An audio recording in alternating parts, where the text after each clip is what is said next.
Serial number 61, my lord. Serial number 61, I am filing the memo for withdrawal, my lord.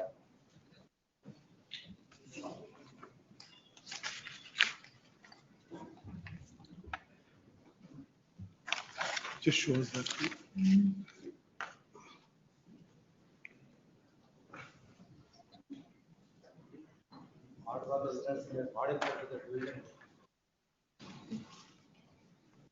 Matter was settled before the division. The counsel for the complainant, for all the complainants, no? Yes, ma'am. For the complainants has filed a memo for withdrawal, which reads as under. Is it only one complainant or more than one? 2 to 5, my lord. Just ask him to say complainants. 1. Just ask him to say complainants.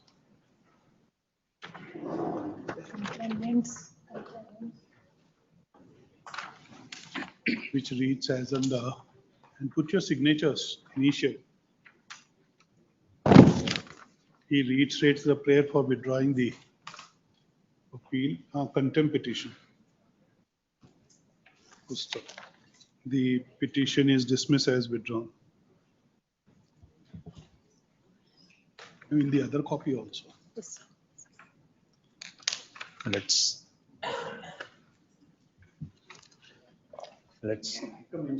Sorry, sorry and apologies. Morning I made a mention. So for serial number 34 is concerned, parties have instructed have filed the memo and withdrawn the appeal. Earlier some settlement talks took place and they have instructed to file the memo to withdraw the appeal. I filed the memo and withdrawn. Now the settlement talks were not fulfilled. They have instructed to continue the appeal. Sorry. See, there should be some responsibility. Because believing the words, I'm very sorry. This is the first time it has happened. Because of believing the words, I filed the memo. Now settlement talks are not Who is fulfilled. the other side? Who was the counsel? Other side came it, they have no objection at all. Still, the office objection is not compliant. Immediately, we Call the counsel. Huh? We can't do it like this. yes, the other side will call the council. Pardon? The cavator council was present in the morning. We all, Call him. please, I will inform, madam. No. Please, now We itself- want him to be here. Yes. So you want to withdraw that memo? Yes, That's right. please. We will call him. Please, Okay. madam. Then we'll take it up. Please, madam. I'm sorry, madam. Very sorry. File necessary application, Okay. madam. Call the counsel. Please, madam. Yes. Serial Just number 41, can I just make one short request? This is the matter where the question of whether Order 38 Rule 5 or 6.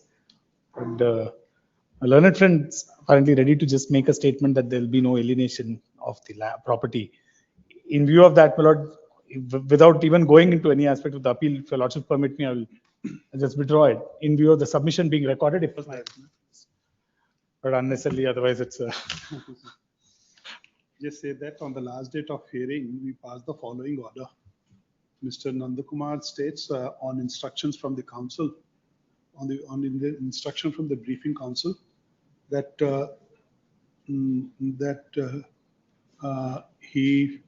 appellant shall withdraw the appeal if the submission or statement is given by the counsel for the respondent that he has no intention to alienate the property.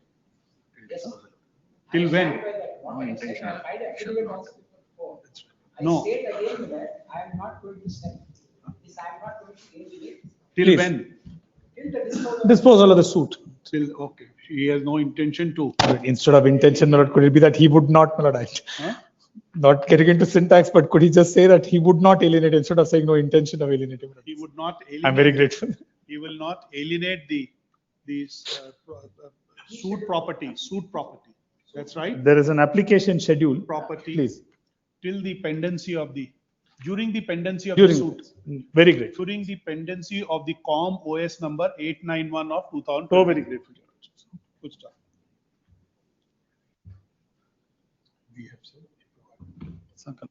So we have put it, your submission on him Yes, If he says so, he will not alienate, you will withdraw the suit, the appeal. my lord, may I just, if your lordship permit, his submission be recorded, and in view of that, I withdraw. That's also fine. Okay, just read note it. On the last day, we have passed the following order. Today, the learner counsel for the respondent, we will say that, Please. states that during he has instructions to convey to the court that the respondent shall not alienate the property during the pendency of COM OS number this.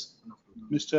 Nandakumar states, in view of this submission made by the counsel for the respondent, I'm so comma, the appellant wishes to withdraw the appeal. I'm so very So grateful. it is made clear that we have not gone into the issue of maintainability of. I am the- very, very grateful. Very grateful. Next. To keep it open now. If I may seek your lordship's indulgence, serial number 59, my lords. This. Just wait, we'll just run through the list. Certainly, my lords. We'll just start the list. Where have we stopped?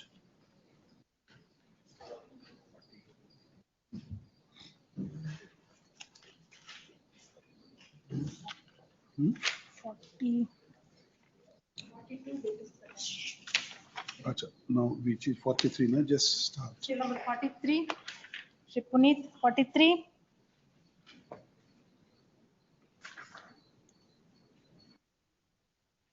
Is there any urgency? Threat of disposition, threat of disposition, please. Okay. Who is the other side? Let the state, please. What happened before the learner's signature? Lord, may I, for a moment, please, my lord, may I produce the appeal memo? I have produced along with the translated copies. At the time of the filing, please, my lord, I have produced only the Kannada version, please, my lord. Now I am producing the translated version. Is there any, do you intend to take any action? They have made an application for occupancy rights, my lord, on the ground that the land has been earmarked for burial ground, my lord, that came to be rejected, my lord. So far as the land is concerned, that is the finding of the learned. So what? May I, for a moment? We'll have it next week. Let's see that. Just say that. In such time, let them not precipitate the matter, please, my lord. Why? Because for a moment, they have made an alternative arrangement for the burial ground. And they have taken possession in respect of a larger extent of the land is concerned. We will see it. We say nothing on this. Just say that re-notify. Say next week. You file it in the registry that. Request for a date, please, my lord. 37. Next. 44, 45. 46. Serial number 46. None for the petitioner adjourned to.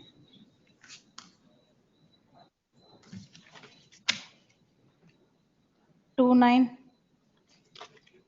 47 Arjun. 48 Sri Leeladhar. 48. Serial number 48. Appeal for the appellant. It is agreed by the order of the learned single judge. I approach this honorable court. This shows. Just say re-notify. We'll have it some other day.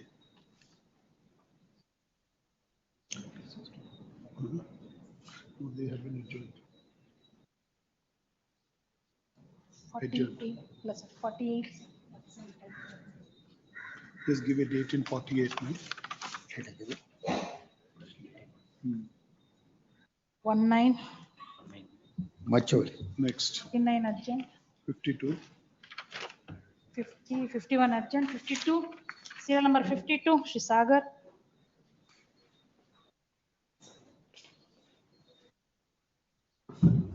Lords, kindly pass on, Lords. Senior is appearing before another court.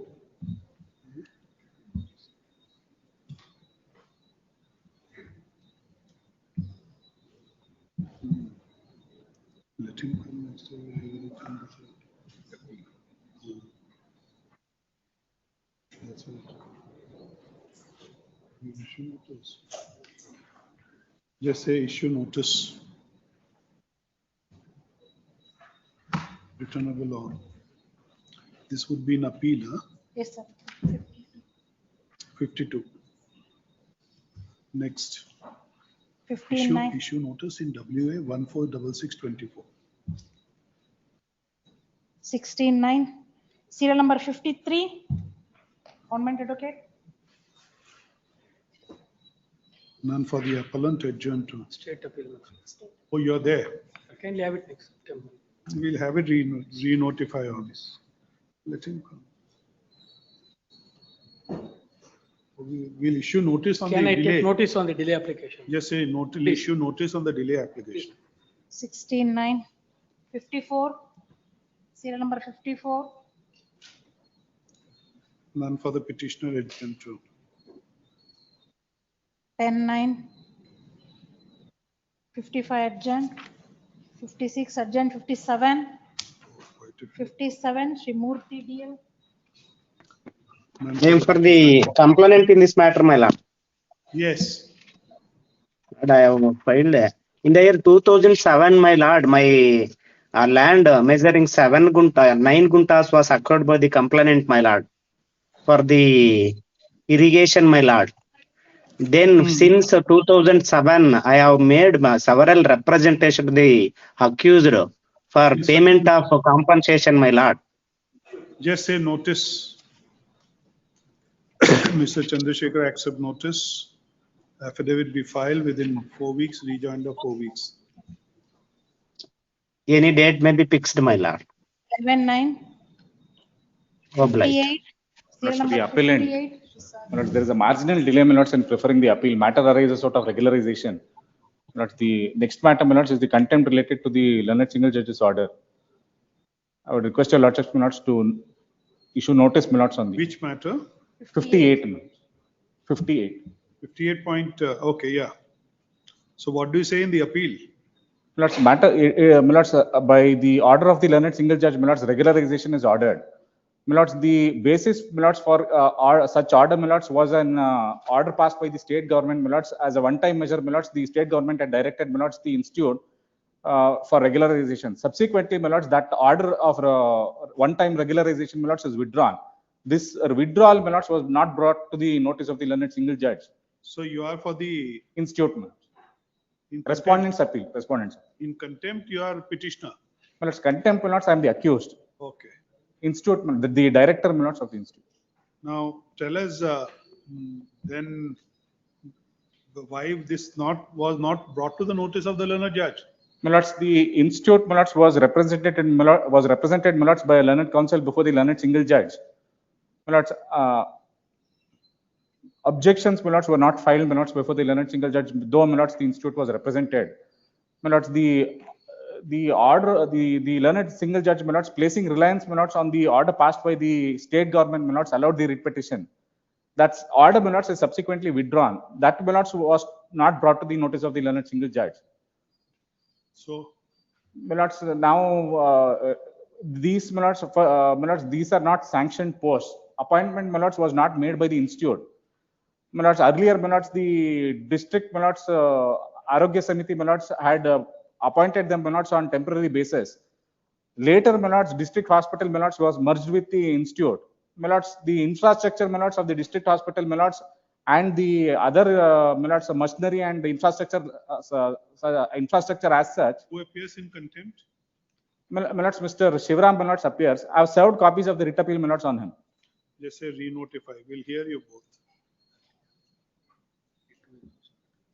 My lords, 52 also, my lords, from the same order. What is the date in 52? 16-9, sir. Notice issue. Just put it on the same day. 16-9. Notice may formally kindly be ordered, my lords. And just show us that 52 in this thing.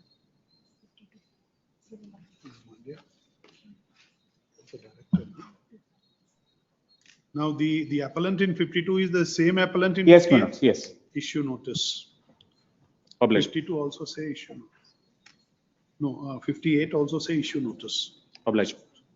15-9.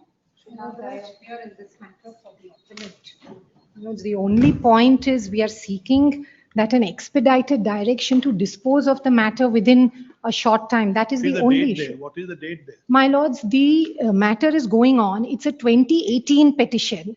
Both parties want divorce. I have filed for divorce.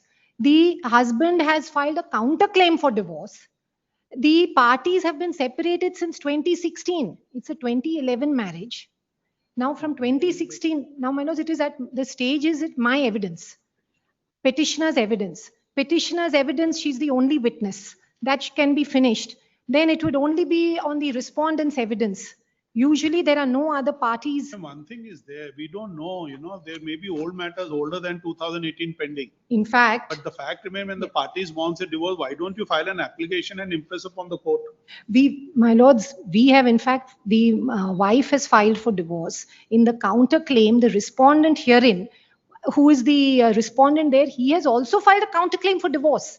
Now my only issue is, my lords, she is from 2018, almost 8 years, and of 10 years of separation, she is running in the courts. That's right, that's what we are putting it to you. Yes. Rather than contesting, with coming in the witness box, can you file an application saying that ultimately we have decided to part ways and go their own There way? is no, unfortunately, there is no settlement because they have a child, and the child's maintenance and visitation, there is no settlement that Means it should both be of a them. composite settlement between the parties. That is not And they- agreed, that unfortunately, they are not able to arrive at a settlement.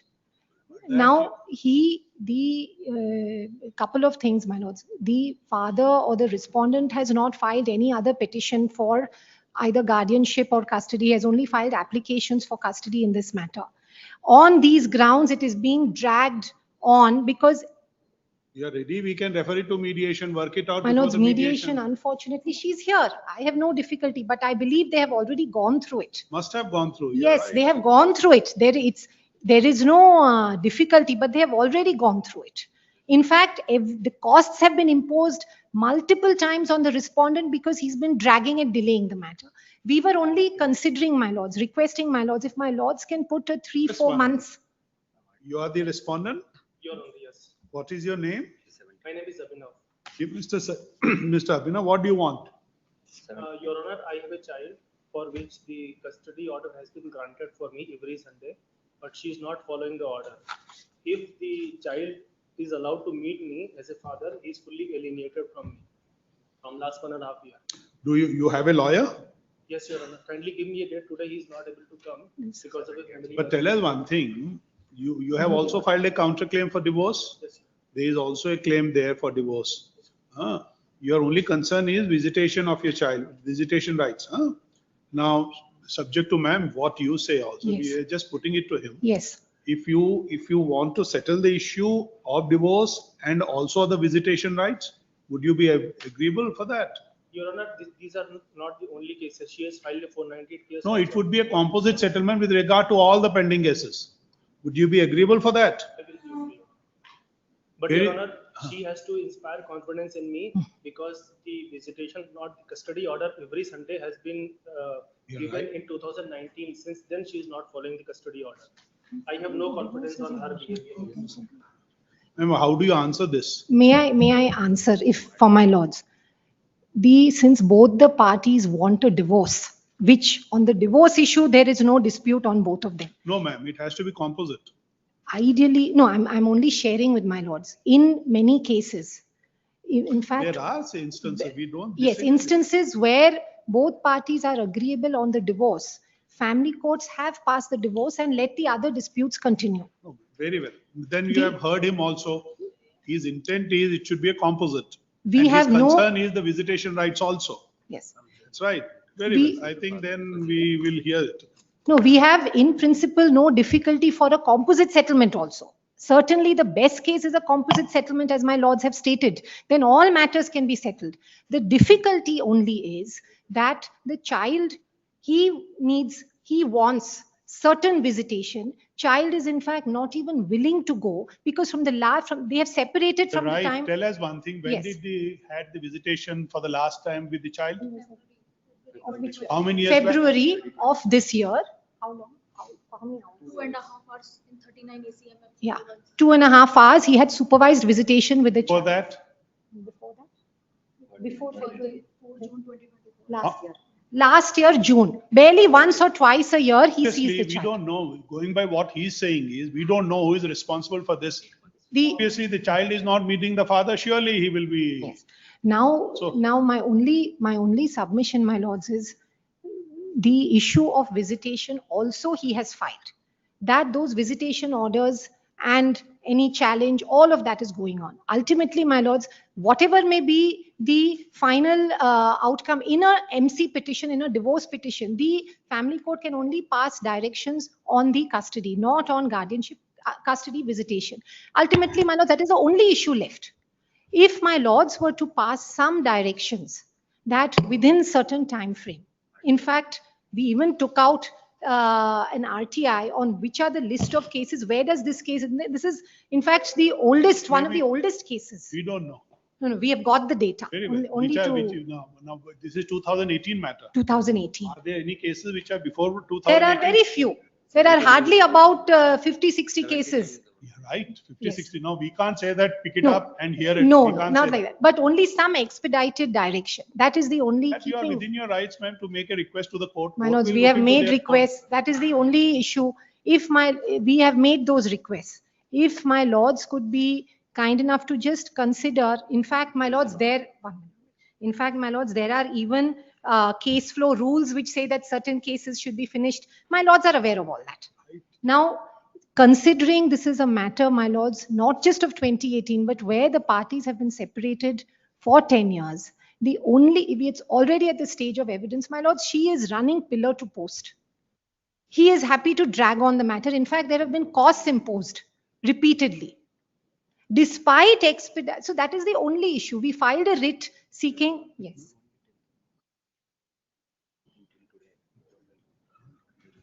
One sec.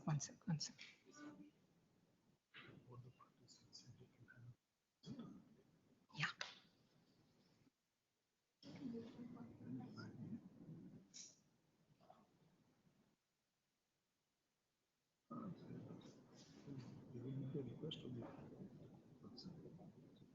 Now, what is this appeal for? My lords, this appeal is against, we had filed a writ petition before the learned single judge seeking expedition and some direction for expedited disposal. That was rejected. It's on that issue, my lords. Make a request there to the court concerned and leave it to the court. My lords, The best court for it, ultimately, what is the position of the board? There are matters which are older matters. certainly. I don't, Directions issued by the High Court, 5 years, more if, than 10 years. even if directions are issued for 6 months, disposal within 6 months, my lords, that will at least, in fact, my lords, we got directions for 6 months, my lords, made at least. Make a request there, ma'am. My lords, we have made requests. Make My it lords, we have forward. made requests. Those requests, What was the reason for rejecting? my lords, costs have been imposed on him on multiple occasions. In fact, my lords, may just for a moment, we even, there was a learned a different judge's order. My lords may just see for a moment, page 117. In another writ petition which arose out of an interim order, in that writ petition, a single judge said to dispose of the matter expeditiously. Even after that, we have produced that order as well. And the board, the family court, the Yes. court concern, how much is the. My lords, we know, my lords are right, but And, just, but if my lords were, some direction, if my lords were to say at least within 6 months, or make 6, a or request. any timeline, I'm not dictating, my lords. You'll Any- make a request there. My lords, we have made that request. My lords, can my lords at least hear it? Let it be heard and then We'll hear it. on Monday or something. my We'll lords. hear it. Just My say lords that. can give some date. Re-notify the appeal. Pardon?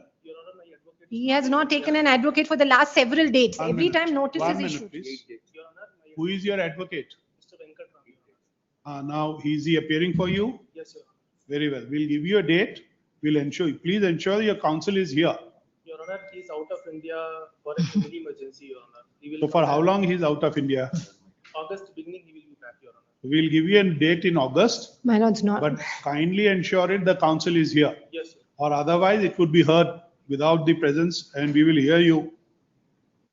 Yes, You know, ma'am. August would be too late. My only request is first week of July. This is just another way Proceedings are going on below, ma'am. proceedings are going on. Continue But with the proceedings. my lords, the proceedings are only going on with regard All to right, 1 visitation. minute. That is unfortunate. What is the date? What is the date you want? Any date in August, Your Honor. We'll give you in first week of August. Okay.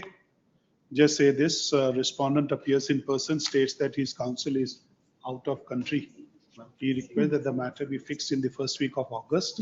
Accordingly, list on, just give a, it is made clear that the matter shall be heard on the next date of the hearing. In fact, the urgency is because in the garb of visitation, coercive measures to take the son's passport, all of that is going on, my lords. So therefore, can I request at least a next July date, my lords? My lords, these are just. All right, we have bound him, we have said so, no further adjournment. Yes. We will take it up on. Early August. Your Honor, may I say something? Yes. Your Honor, it is not me who is dragging the matter in family court, Your Honor. It's all right, let's not go into that issue. We'll confine ourselves to the appeal, we'll hear it. Date, my lords? Early August, if I can request. 6/8, grateful. Next. Bill number 60. For the We'll have appeal. it some other day, just re-notify. Next week, my lord, a short point for consideration. Pardon? Next week, my lord, a date may be. We'll see that, pass over. Now just give a date when convenient. 39. Next. 62. 62.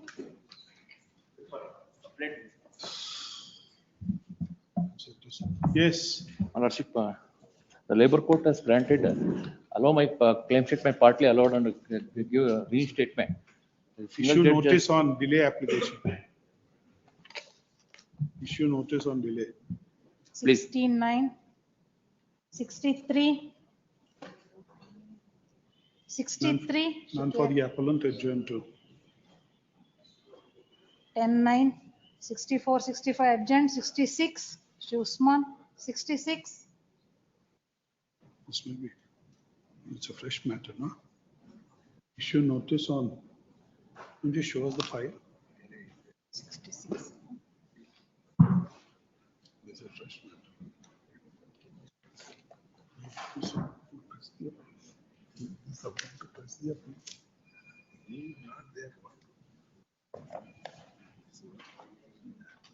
Issue notice on the delay.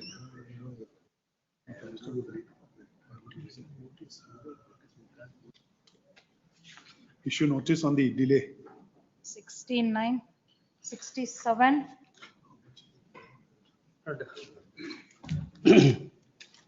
7. I'm for the petitioner. And, the similar matters are already dismissed. Kindly, it may be dismissed with liberty to the petitioner to approach the competent authority. Similar identical matters. Just give him a copy also. 66. Yes. What about 66? Just on delay. Last page, the para number 7. This liberty is reserved to the petitioner to approach the competent authority. In view of We'll have it tomorrow. We'll just have a look Please, I tomorrow. will also have a look at it. Please. Re-notify tomorrow. Can it day after tomorrow? Sorry. Day after? Tomorrow. Oh, we'll have it then Wednesday. Please. Just Wednesday date. 27. 68. Let's pay for the petition, the public interest litigation. That's the land reserved for public purpose is occupied by third party and that They need to be argued. has to be. Just say re-notify on. 89. 69. For the impleading applicants, my lord. I had also preferred an impleading application before the learned single judge, but in view of the matter that the writ petition was dismissed, accordingly, my impleading application came to be dismissed. My lords, I represent a bunch of retired government school teachers. This is a matter pertaining to investigation under the Cooperative Societies Act against the president of the society, my lords. There's some urgency because there's a stay operating as against the order calling for investigation. There's some serious urgency. All of these employees are retired government employees. They come from a very socially, economically poor background. A date may be fixed for final hearing, my lords, and we can dispose of. I don't want to trouble my lords. None for the appellant, re-notify on. First week of July, my lords. None for the appellant, re-notify. Just give it. 29. That's an earlier date if I look Wait at in August, man. because that's 19.8. 19, this is impediment. Yes, next. 70, I prefer the upright, my lord. They say re-notify on. 39, 71 urgent, 72. Come. Just keep it there, man. Tomorrow.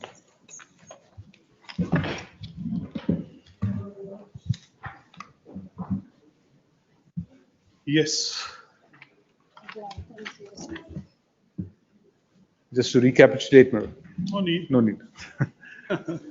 You're just only one day away, Mr. I Chittagong. know, not, I'm not going to take, I only want to make one point. I have only one submission in this, my lord. I filed an impleading application for the auto rickshaw unions, my lord. For the? Auto rickshaw drivers Okay, union. okay. Who want to This- oppose. This is this side now. Yes, Fortunately, yesterday was more on my side. Now the that side, my lord, is getting populated a little more. Yes. But, yesterday, my lord, I almost stopped at the point where I said that if the statute is clear and the law has been declared by this court, there can't be a policy contrary to that. And then, my lord, I said that insofar as a rider is or an owner is concerned, he's entitled to register it as a transport vehicle and get a contract carriage permit, both of which can't be denied unless there is a good enough reason which should be contained in the rules, which are made, my lord, by them. Now, if I satisfy all the requirements that are there in the rules for being granted a contract carriage permit, I should be granted it, unless there's some rule which says I should not be granted it. Now, the case of the state can't be that dehors the rules or dehors the act. I will now make a policy, and that policy will say I will not give permission to anybody to use it as a contract carriage. There, my lord, is where we stop. I want to start, my lord, my submission today, pointing out that the right to utilize my vehicle as a taxi or a transport vehicle is a fundamental right. And therefore, I have a fundamental right under Article 19(1)(g), which is recognized in two judgments. I'll place those judgments first before your lordships. Not Sagir Ahmed and Mithilesh Garg. I'll just pass it on. Don't have copies.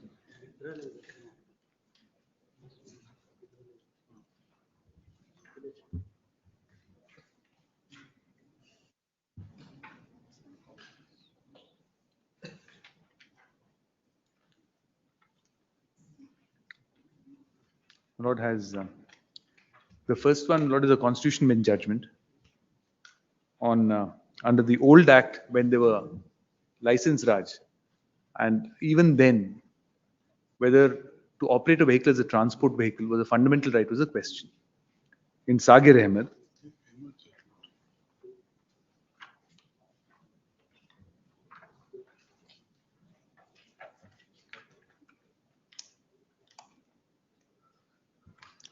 Give it.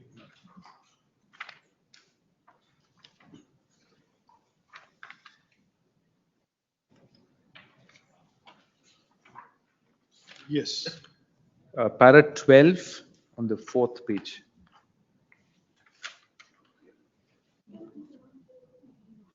Let me come to the extract, a few lines before the extract at para 12. Under the Indian Constitution, it starts. Yes. My Lord's got Sagir Ahmed. I think my Lord Justice Joshi has Sagir Ahmed. Para 12. 5 lines before the extract.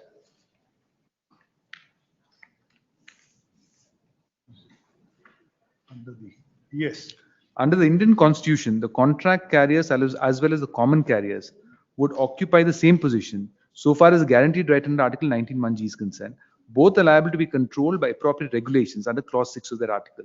The law on the point as it stands at present has been thus summed by the learned judge.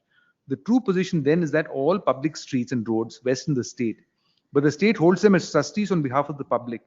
The members of the public are entitled as beneficiaries to use them as a matter of right, and this right is limited only by the similar rights possessed by every other citizen to use the pathways. The state as trustees on behalf of the public is entitled to impose all such limitations on the character and extent of the user as may be requisite for protecting the rights of the public generally. But subject to such limitations, the right of a citizen to carry on business and transport vehicles on public pathways cannot be denied to him on the ground that the state owns the highways. Because that argument is not advanced here as yet. Because the roads are the state roads. That's the only argument which is not advanced, I must say.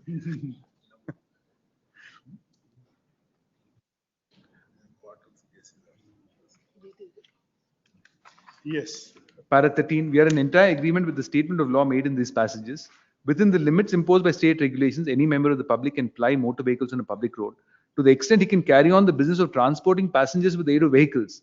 It is to this carrying on of the trade or business that the guarantee in Article 19(1)(g) is attracted, and a citizen can legitimately complain if any legislation takes away or curtails that right any more than that is permissible under Clause 6 of that article.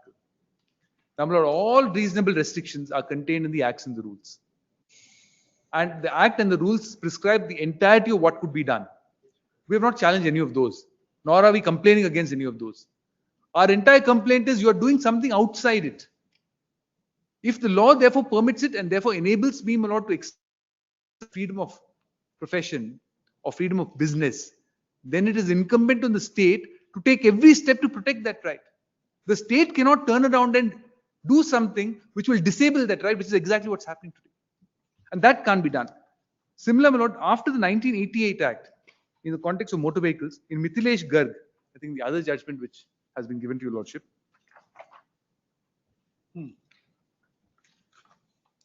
Para 5, my lord.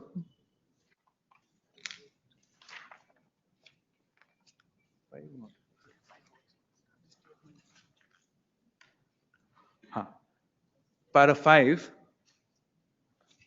Parliament in its wisdom, I'm sorry, my lord's got. Parliament in its wisdom has completely effaced the above features. The scheme envisaged under 4757 of the old Act has been completely done away with the Act. The right of existing operators to file objections and the provision to impose limit on the number of permits have been taken away. There is no similar provision to that of section 47 and 57 under the Act. Statement of objects and reasons of the Act shows that the purpose of bringing in the Act was to liberalize the grant of permits. Section 71(1) of the Act provides that while considering an application for a stage carriage permit, Regional Transport Authority shall have regard to the objects of the Act. Section 82, which is the harbinger of liberalization, provides that an RTA shall not ordinarily refuse to grant an application for permit of any kind made at any time under the Act, which was a submission I made yesterday. There is no provision under the Act like that of 47(3) of the old Act, and as such, no limit for the grant of permits can be fixed under the Act. There is, however, a provision under 71(3)(a) of the Act, under which a limit can be fixed for the grant of permit in respect to the routes which are within a town having a population of more than 5 lakhs. Then, my lords, may kindly see on 176 near Placetum B. Yes. Overcrowded buses, passengers standing in the aisle, persons clinging to bus doors, even sitting on the rooftop are some of the common sights in this country. More often, one finds a bus which has a noisy engine, old upholstery, uncomfortable seats, continuous emission of black smoke from the exhaust pipe. It is therefore necessary that there should be plenty of operators on every route to provide ample choice to the commuter public to board the vehicle of their choice and patronize the operator who is providing the best service.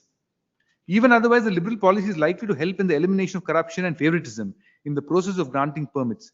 Restricted licensing under the old Act led to the concentration of business in the hands of few persons, thereby giving rise to a kind of monopoly, adversely affecting the public interest. The apprehensions of the petitioners that too many operators on a route are likely to affect adversely the interest of weaker section of the profession is without any basis. Transport business is bound to be ironed out ultimately by the rationale of demand and supply.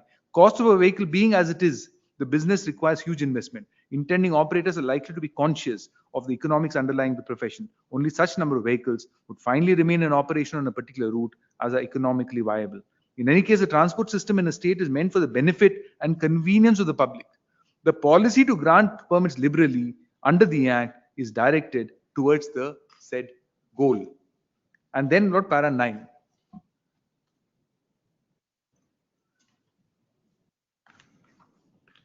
Article 19(1)(g) of the Constitution of India guarantees to all citizens the right to practice any profession or to carry on any occupation, trade or business subject to reasonable restrictions imposed by the state under Article 19(6).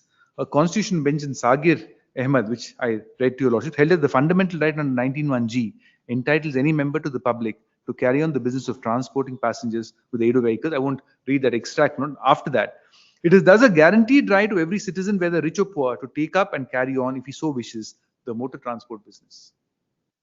It is only the state which can impose reasonable restrictions within the ambit of 19(6). Section 47(3) and 57 of the Act were some of the restrictions which were imposed by the state on the enjoyment of the right under 19(1)(g), so far as the motor transport business was concerned. The said restrictions have been taken away. Provisions of 47(3) and 57 have been repealed from the statute book. The Act provides liberal policy for the grant of permits to those who intend to enter the motor transport business. Provisions of the Act are in conformity with Article 19(1)(g) of the Constitution of India. Petitioners are asking this court to do what the Parliament has undone. When the state has chosen not to impose any restriction under 96 of the Constitution of India in respect to motor transport business and has left the citizens to enjoy their right under Article 19(1)(g), there can be no cause for complaint by the petitioners. Here, my lord, a set of people wanted to stop stage permits from being granted liberally, which is basically concentration of those permits in the hands of some. Supreme Court says, we've opened it up. The state has opened it up in exercise of, or to guarantee that right which every citizen has under Article 19(1)(g), and therefore stage permits can now be given liberally. Today we have a scenario where the state is coming to your lordships and saying that contract carriage permits for motorcycles, which is otherwise allowed under the Act and guaranteed not by an order of this honorable court, will be done away with because we have a policy of not allowing it. Isn't that, in my humble submission, a complete violation of Article 19(1)(g)? And ultimately, my lord, please see the consequence of it. The consequence of it is exactly what the Supreme Court is saying. The consequence of it is to protect the interests of existing players. Autos, we are not saying take away autos. Autos can remain, you can do everything further to improve their business as well. But today you are saying we will not allow someone else to come, though the law permits it. Can that, my lord, in my humble submission, be said to be a restriction which you can impose outside the law itself, simply by virtue of a statement of objections filed in a writ petition? And that becomes the policy of the state. Then, my lord, the second point which I was making yesterday was on the point, my lord, as to whether by virtue of either executive instructions or a policy, unstated as it is in this case, could there be a restriction or limitation placed by policy? If there is a policy, it is an unstated, illusory, imaginary policy, not written anywhere else except the statement of objections and a contention taken. There is no government order, no following of transaction of business rules in order to formulate a policy, because your lordships know, to formulate a policy as well, there has to be application of mind, there has to be an analysis of all facts, and then a policy of the government. Even if all of that had been done and there was a policy placed before the court, the policy could not be contrary to statute. In this case, that policy is illusory. The policy does not exist. Please see, my lord, in this context, a few judgments very quickly I'll show your lordships. The first one is, just keep on it. Yes.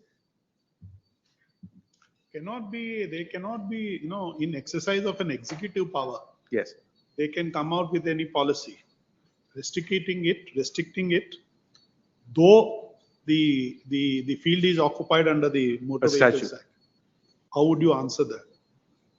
Ultimately, in exercise of the yes, Lord. When an issue is covered by statute, executive instructions cannot supplant it, but they can supplement it. When we say supplement it, supplement, my lord, is to enable it further, not to disable it. Therefore, at least my understanding of the law, my lord, is, and I'll show one or two judgments to your lordships, is that in case your lordships come to a conclusion that the entirety of the law has actually been covered by the Motor Vehicles Act, both with respect to permits and with respect to registration as a transport vehicle, because those are only two things. A transport vehicle with a contract carriage permit is a taxi, because there is no separate definition of a taxi. The second I have a contract carriage permit, I can use it for hire or reward. I have to get it registered as a transport vehicle. I have to obtain a permit from the Regional Transport Authority as a contract carriage, because it is from one point to the other, and I charge a customer from point to point. Then I'm entitled to use it as a taxi for hire or reward. But tell us, Mr. Chinnappa, a situation has come where they have actually, though the statute, the provisions of the Motor Vehicles Act, what you have been arguing, but a situation has come where the government has to step in and to state that this type of vehicles I will stop. How would you answer that? Yes. That kind of a situation. Otherwise, given the situation it is such a situation where not even one vehicle can be added to the, to the traffic. So such a situation has come. The government said, now I have to come, step in. Though the provisions of the statutes are in a particular way, which I can't restrict, but in exercise of my executive powers, now I will do it. That they can't. That they can't. Okay. It can only be by an amendment to the statute. If I may put it, my lord, pithily, the executive power of the state ends when the statute begins. The second the statute begins, then, my lord, there is no power that can be exercised by the state in exercise of 162 power or any other power that the center has to supplant a law or to practically provide an exception to the law. You can only supplement it. And that's the entirety of the power, because the legislature has decided that this is the entire scope of the legislation. And in this scope of legislation, this is what, as a delegate, the state can do. Because, my lord, now the state's power has been restricted to as a delegate. And it has been told that these are the areas where you can make rules, whether it's a central government or the state government. Now, tomorrow's situation, as your lordships point out, has come, where the vehicle population in the city has become so much that there's no space to have more vehicles. Then, my lord, you must legislate to find a way out of that scenario. Like possibly, my lord, in Singapore, they say you buy a car, you have to ensure one car goes off the road. It could happen in one day, my lord, may come when that has to be done because of the number of cars. But it is essentially a legislative power, because it practically results in some ways of expropriation of a property, which is also a car, and saying you cannot have a car on the road anymore. But also it happens, my lord, when your lordships now know that a certain age is fixed for a car. If they say tomorrow, beyond that age, we will not allow a car to ply, or 15 years or 20 years. No cars will be there. So all the old cars will get removed and new cars will come onto the road. That is one way of fixing it. But their policy today is not that because there are too many vehicles, we want to avoid bike taxis. That is not the stated policy. They said we don't want bike taxis for reasons, my lord, which we don't know, because there is no decision of the government before your lordships, except a statement made in court. That is not policy. Okay. Now, my lord, please see this judgment in my humble submission at 2006 9 SEC 1, para 62. This, my lord, as a matter of fact, possibly is the judgment which fits almost best to this case. Para 62 at page 32. This is, of course, higher standards. NCT. From the above decisions in our judgment, the law appears to be very well settled.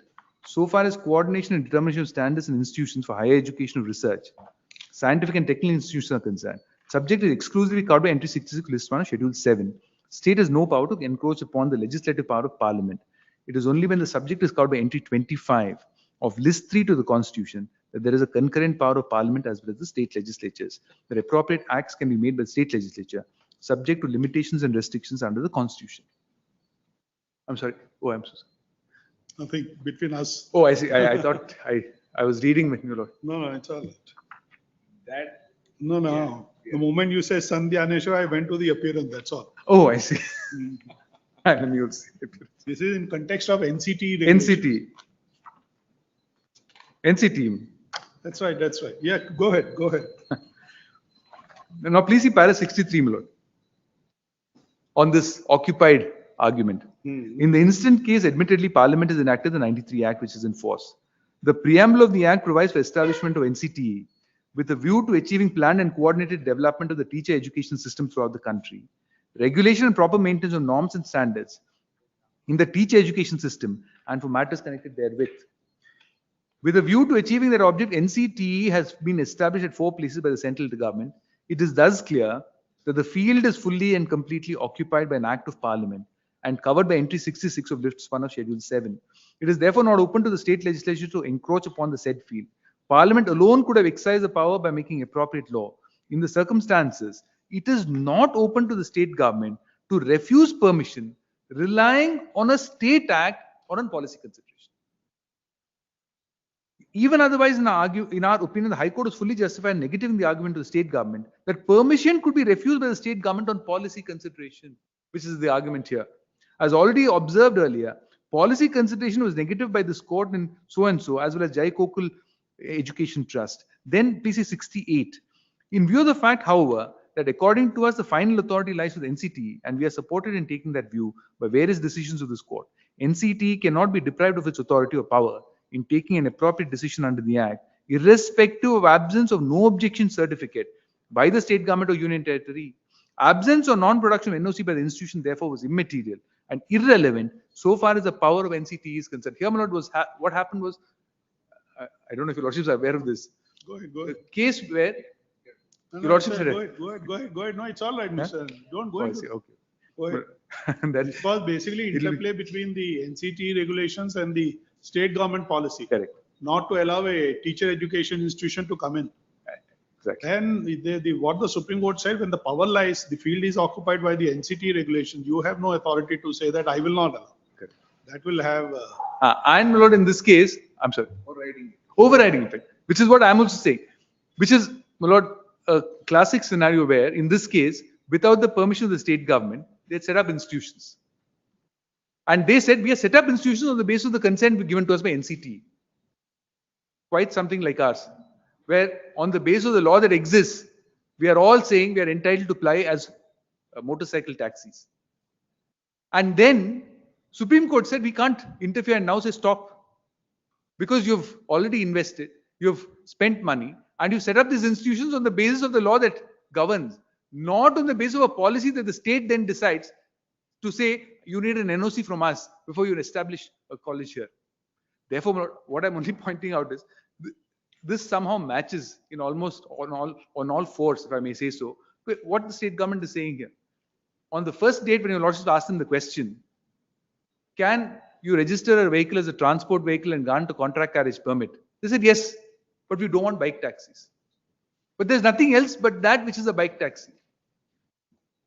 How then by policy are you saying I will not allow a registration of a vehicle as a transport vehicle because your RTA has to do it? I will not grant a contract carriage permit though your RTA has to do it. And the law in the section 80 is ordinarily you can't refuse. And there are considerations as to who can apply. If I satisfy those requirements, I'm entitled to that permit. The state can't refuse the permit to me unless the rules prescribe it. But a policy says I will not allow you to even apply. I will not allow you to even come and make an application. Even if you make an application, I will not even look at it. I will not receive the fee. And I will therefore not register your vehicle as transport vehicle or give you a contract carriage permit. That is a policy, my lord, which is contrary to the law. And that policy can't dictate as to the manner in which the law operates. The field, therefore, is occupied and nobody else, my lord, two delegates, either the central government or the state government, cannot act contrary to the act of legislature. If you do, you violate my right under Article 19(1)(g), because I have a right to operate my vehicle as a transport vehicle.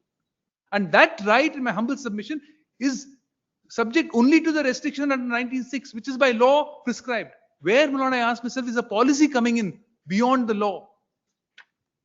That can't be done. Of course, your lordships. No, you found your lordship's appearance. yes. The moment you said Sandhyaneshwar, see, this has been followed later. Yes, in yes, many followed judgments. several times. And this became a law. Law is obviously the regulations were such. NCT, it's only the interpreting the law. The Supreme Court has said it's true. Only 78 then. Lordship may only see 78. I'm sorry, 77. Learned counsel for respondents are also right in relying upon the provisions of 19 and 21A of the Constitution. Under Clause G of Article 19(1), all citizens have the right to practice any profession or to carry on any occupation, trade, or business, unless they are restrained by imposing reasonable restrictions under 19(6). In the instant case, applications had been made by colleges to NCTE under the 93 Act, and after complying with the provisions of the Act, permission was granted by NCTE. The state thereafter could not have interfered with the said decision. It is clear Article 21A would cover primary as well as secondary education, and the petitioners could claim benefit of Part 3 of the Constitution as well. The respondents have stated that they have spent huge amount and incurred substantial expenditure on infrastructure, library, staff, and after satisfying themselves about the necessary requirements of law, permission had been granted by NCTE. If the said action is set aside on the basis of the decision of the state government, irreparable loss will be caused to them. Since in our view the order passed, an action taken by NCTE cannot be termed illegal or unlawful, and the state government could not have passed the impugned order, refusing permission on the ground of the so-called policy of not allowing new B.Ed colleges to be opened, it is not necessary for us to delve into the second contention. Yes. Then, Lord, one more judgment on this issue. A.B. Krishna.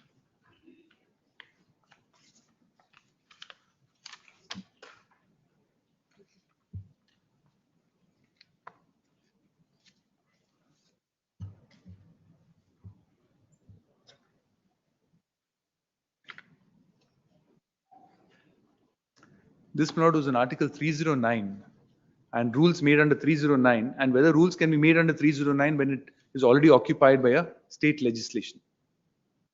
Could there be even rules made in exercise of the power of Article 309 when there's already legislation in terms of the Karnataka Civil Services Act?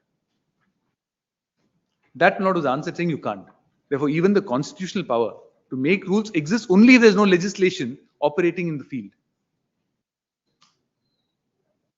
Para 8. 8 and 9.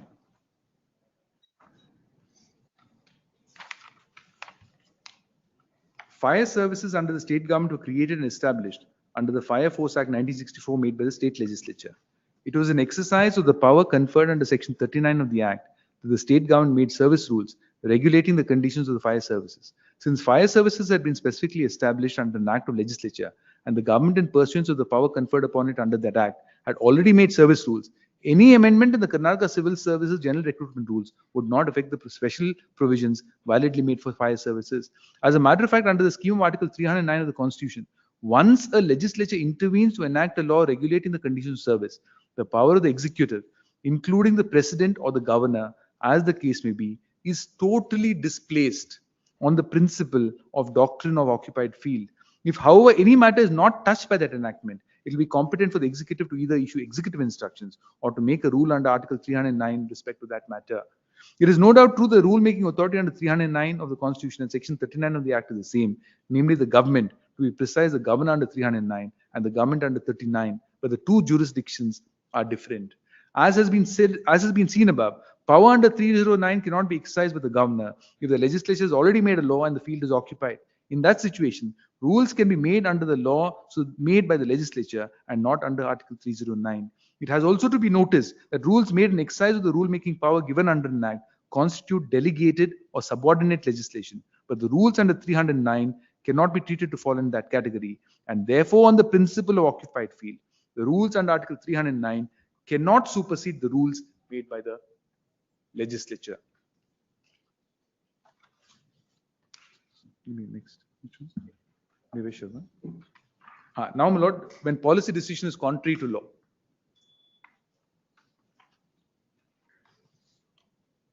which is the best? This is also NCT, I think, on NCT itself, but a more recent judgment, not in 23.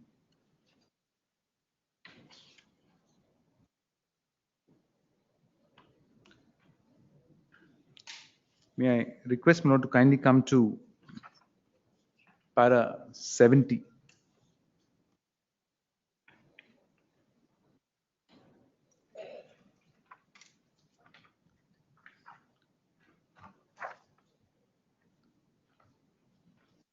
Para 71.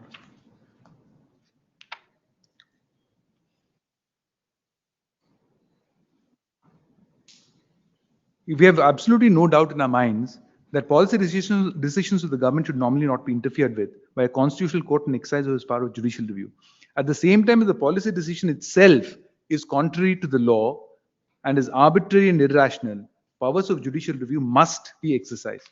A policy decision which is totally arbitrary, contrary to the law, or a decision which has been taken without proper application of mind or in total disregard of relevant factors is liable to be interfered with, as that also is the mandate of the law and the Constitution. This aspect has been reiterated by this court time and again. Judicial review becomes necessary when there is an illegality, irrationality, or procedural impropriety. These principles were highlighted by Lord Diplock. I won't trouble your lordships with this. Then, Lord, para 77. As in our case, which is almost identical. In the present case, and in the larger context of the matter, we cannot even see this as a policy decision because there is no policy decision in this case except a statement. But without getting into this argument, even presuming for the sake of argument that the decision taken at the government level to include B.Ed as a qualification for teachers at a primary level is a policy decision, we must say that this decision is not correct, as it is contrary to the purpose of the Act. In fact, it goes against the letter and spirit of the fundamental right enshrined in the Constitution and Article 21A. It is against the specific mandate of the Act, which calls for free, compulsory, and meaningful primary education to students.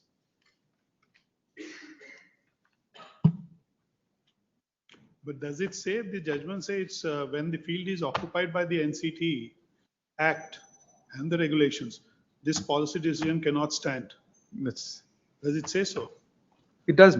As a matter of fact, I'm sorry. Which paragraph? Yes. It's more, please see 69. Because here the question was, what should NCTE do? Especially when the central government is to issue an instruction in exercise of a statutory right. Because under the Act, the central government can issue instructions. Para 69. NCTE is bound to follow the 69, page 359. NCTE is bound to follow the directions of the central government in this regard, and the direction in the present case was to include B.Ed as a qualification for teachers in primary school, which has been done by NCTE through a notification dated so and so, or the submission of learned counsel appellants as well as that of the learned ASG on behalf of the Union of India. Moreover, as per subsection 2 of section 29, the decision of the central government as to what constitutes a policy decision will ultimately matter is also the argument. This is the argument. This is the instruction there. Introduction of B.Ed as a qualification by NCTE on the direction of central government is a policy decision of the government as has been submitted before this court and is also evident from the sequence of events, minutes of various meetings, and the order passed in this regard. Section 29 of the NCTE Act, which mandates that NCTE must follow the direction of central government in discharging of its functions. It is a policy decision which binds NCTE. Then Lord, he says as to how the policy decision has to be taken. Now read the last line of paragraph 71. Yes. At the same time, if the policy decision itself is contrary to the law and is arbitrary and irrational, powers of judicial review must be extended. At least in this case, there was some order, there were some minutes of meeting. All of that was placed before the court saying this constitutes the policy decision. We don't have that decision here. Other than the decision saying we will not have bike taxis, e-bike taxis, which is a withdrawal of a notification, that itself has been construed, I don't know if they are trying to construe it, as a policy decision not to have bike taxis at all. If that is, then there is really no application of mine, except a withdrawal, simpliciter, of a e-bike taxi notification which had been issued. And the reliance, my lord, before the court, and what the learned single judge has also examined, is only that report of that committee. And there's nothing to show it has been accepted. Because they've acted 2 years later contrary to the report. 2019 was the report, 2021 is the e-bike taxi policy. How did you come with an e-bike taxi policy in 2 years? When the report said don't do bike taxis, and we're not convinced that bike taxis are required, while the entire city today is saying we want bike taxis. Yes. Therefore, even if there's a policy, it can't be arbitrary, irrational, and contrary to the law. And in my respectful submission, a policy which says I will act exactly contrary to what the Motor Vehicles Act says is contrary to law. Okay. Then, my lord, there are a few judgments. I'll just. Where's the constitutional judgment? How do I execute instructions contrary to?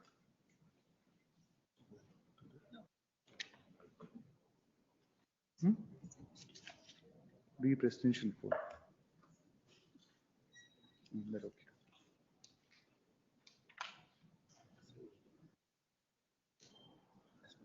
This is an important one.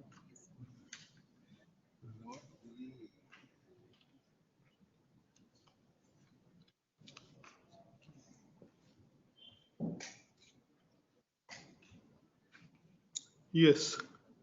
Lord, in Bishambar Dayal,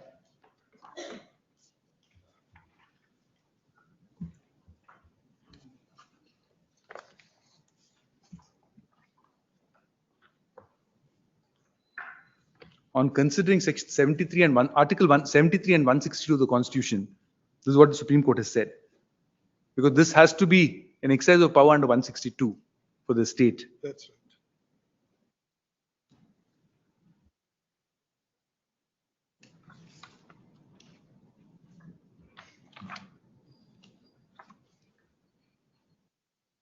Somewhere in the middle, my lord, in Ram Javaiya Kapoor was the state of Punjab, Mukherjee CJ, dealt with the scope of Which page is that? 56, page 56, para 20. 10th line.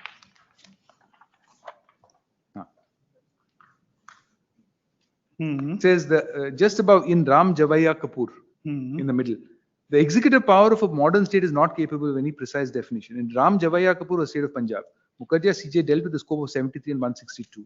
The learned Chief Justice observed, neither of the two articles contains any definition as to what the executive function is or gives an exhaustive enumeration of the activities which would legitimately come within its scope. It was observed, ordinarily, the executive power connotes the residue of governmental function that remain after legislative and judicial functions are taken away.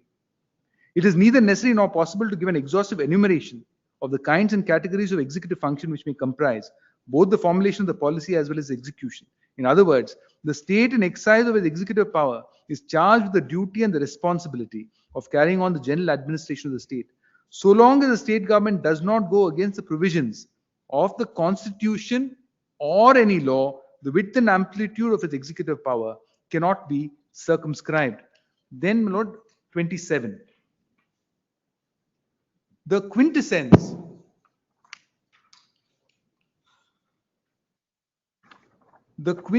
of our constitution, 27. The quintessence of our constitution is the rule of law. State or its executive officers cannot interfere with the rights of others unless they can point to some specific rule of law which authorizes their acts.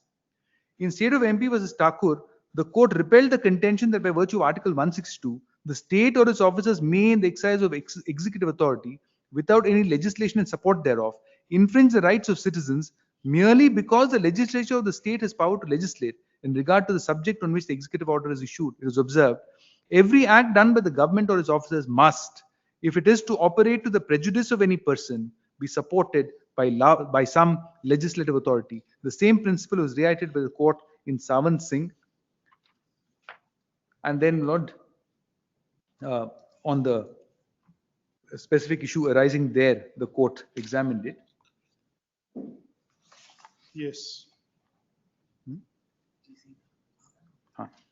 Para 19 in GC Dal, court of, madam.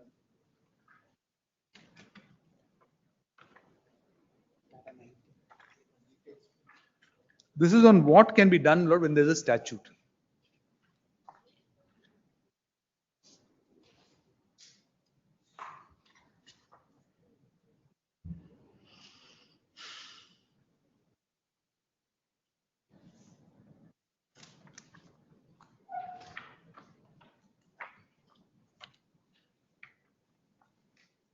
Page 174. 174.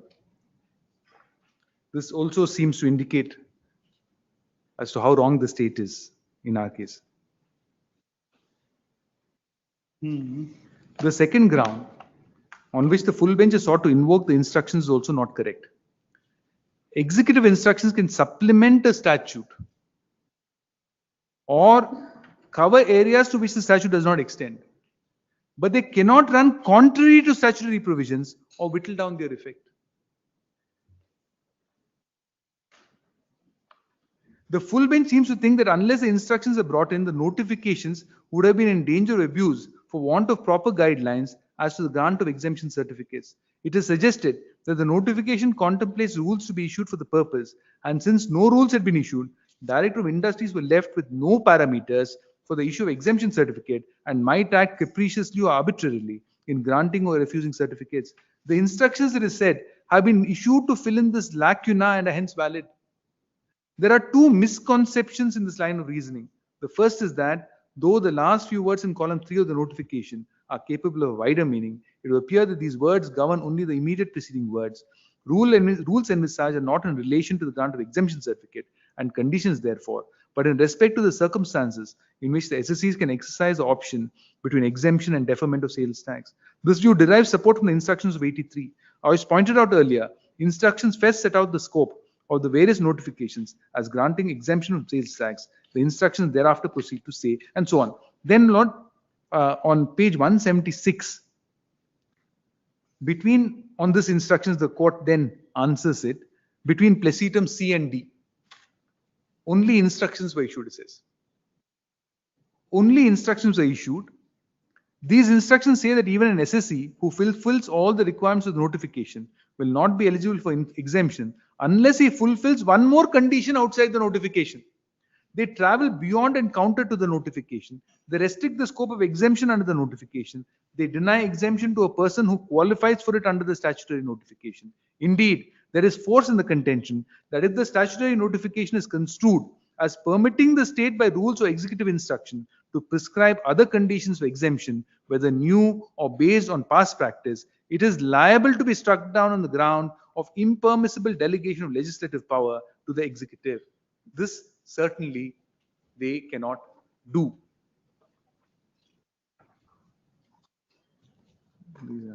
I'll put the others now. There are a number of them, and I'll put the others on the similar proposition in a note for your lordships. Now, my lord, if I may respectfully put together these 2 points, policy can't be contrary to the statute, and there cannot be policy outside the statute because your entire power is now encapsulated in the statute. And therefore, whatever power that you wish to exercise, you must exercise by making rules. And the rules have already been made, and they exist today. The motor vehicle rules have been made by Karnataka, and the central motor vehicle rules as well. Central motor vehicle rules deal with certain areas, state motor vehicle rules deal with certain areas. In each of these rules, the entirety of what has to be done and how an application for permission has to be dealt with is examined.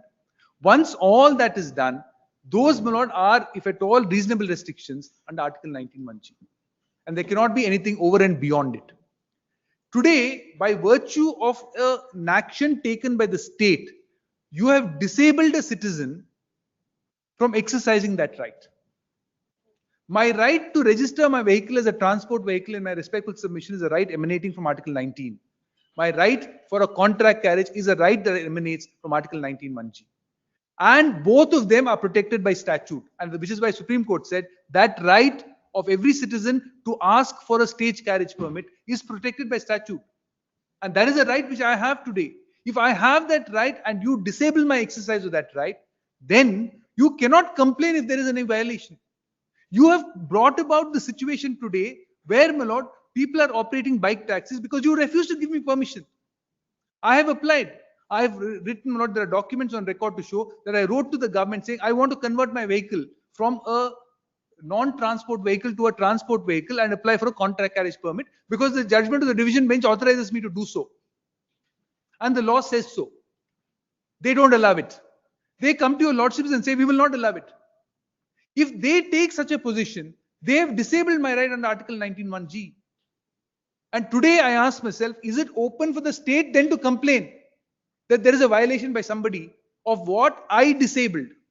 If you have created a scenario where you have disabled the right of a citizen, it is not open in my respectful submission for the same state to then complain that there is violation. You created that impossibility. And Lord, what in a scenario of impossibility should be done has been considered, Lord, by a few judgments. I want to place those. In re-presidential poll, this is a 7-judge bench judgment examining this contention of what happens in the context of impossibility. Para 15 at page 49.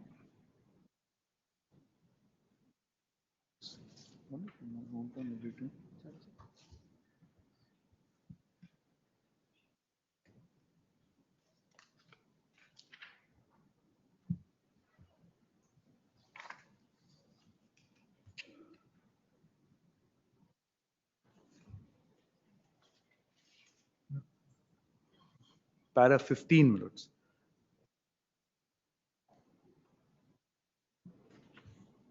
The impossibility, page 49.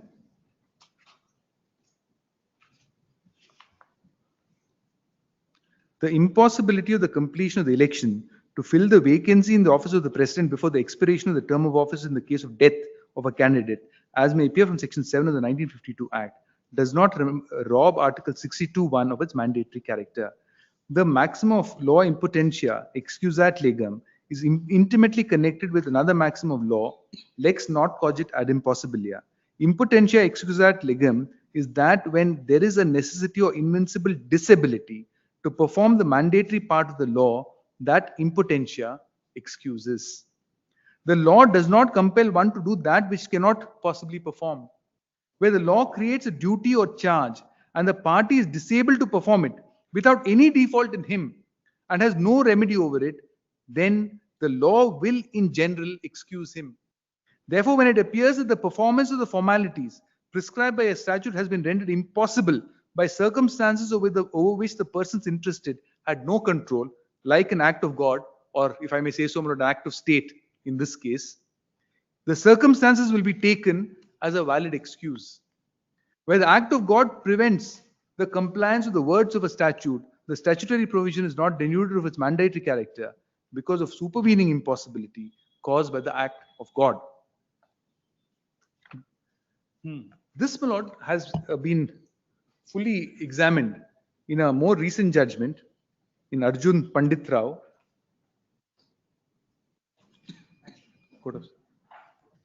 Madam,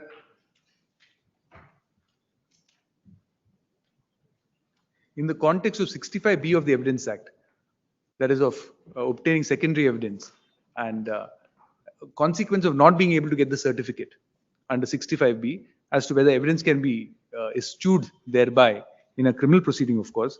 But these two principles have been analyzed to say what steps have to be taken. And if it becomes impossible, notwithstanding those steps being taken, then how the law must view it. Para 47, my lords.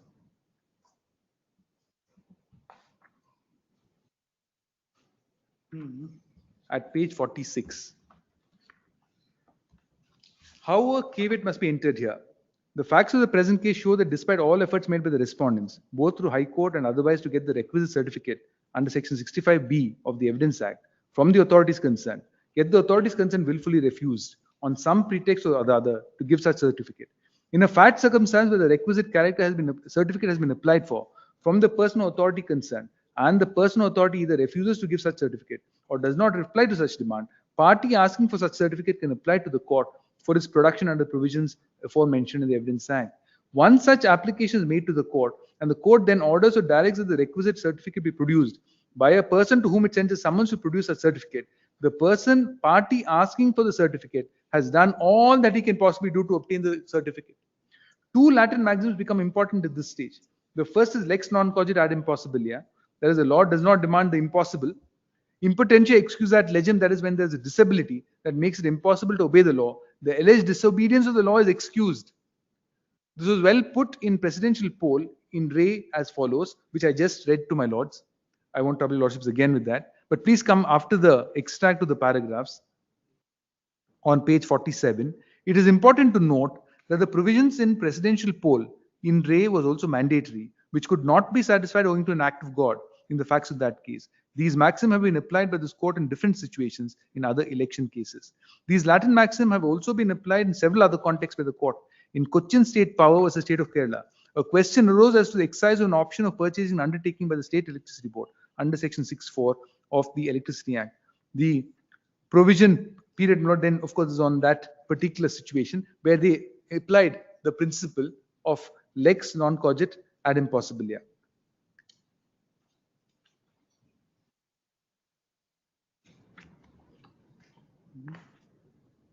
So,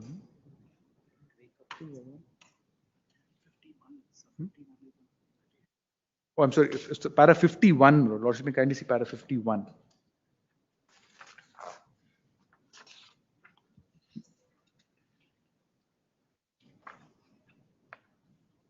At page 50, para 51. On an application of the aforesaid maxims to the present case, it is clear that though Section 65B4 is mandatory, yet on the facts of this case, respondents having done everything possible to obtain the necessary certificate, which was to be given by a third party, over whom the respondents had no control must be relieved of the mandatory obligation contained in the subsection.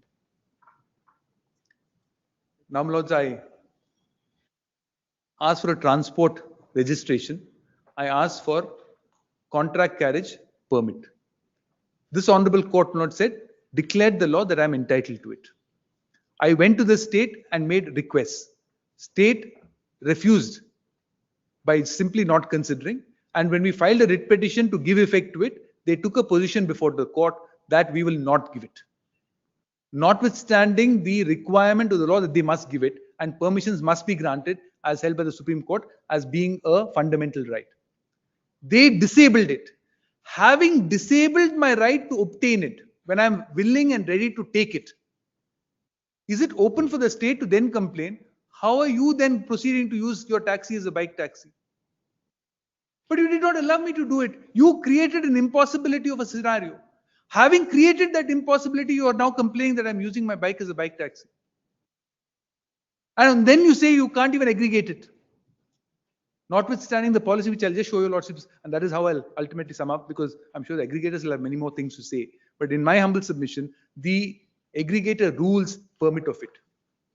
And if that permits of it, it is not open for you to then say an aggregator also cannot be done, or an aggregation of these bike taxis cannot be done. Creating a scenario of this kind by virtue of an act which was entirely within your control and completely beyond my control has created this scenario. You are duty bound to give me registration and permit. If I had both, there was no disability in law which could prevent me from using my vehicle as a bike taxi. When you prevented it, it was that day, my lord, when you created the impossibility which you declared in court as a stand of the state. And that stand of the state is my respectful submission is contrary to the Motor Vehicles Act, is contrary to the judgment of the division bench, is contrary to the judgment of the Supreme Court saying you're bound to grant permits, and in violation of my right under Article 19(1)(g). Now, in this context, finally, my lord, can I request your lordships to kindly see the aggregator rules for a minute? And that's where we had filed it along with a memo yesterday.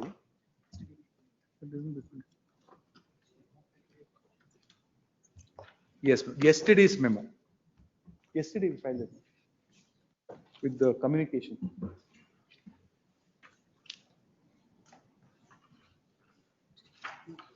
Page 64.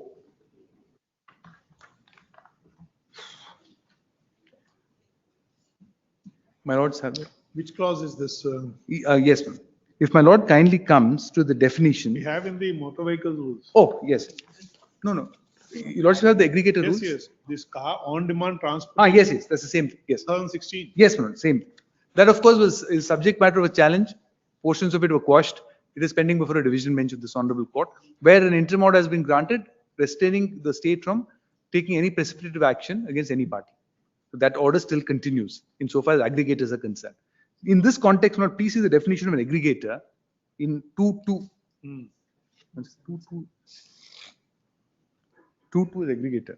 Aggregator means a person who is an aggregator or operator or an intermediary or marketplace who canvasses, solicits, or facilitates passengers for travel by a taxi, and who connects the passenger or intending passenger to a driver of a taxi through phone calls, internet, web-based services, GPS, GPRS-based services, whether or not any fare, fee, commission, brokerage, or other charges are collected for providing such services.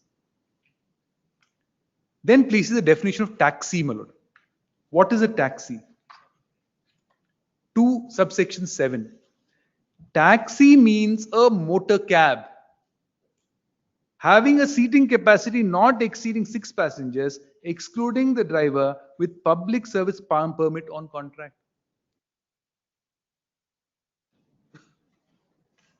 The second, Lord, they have defined the taxi as a motor cab.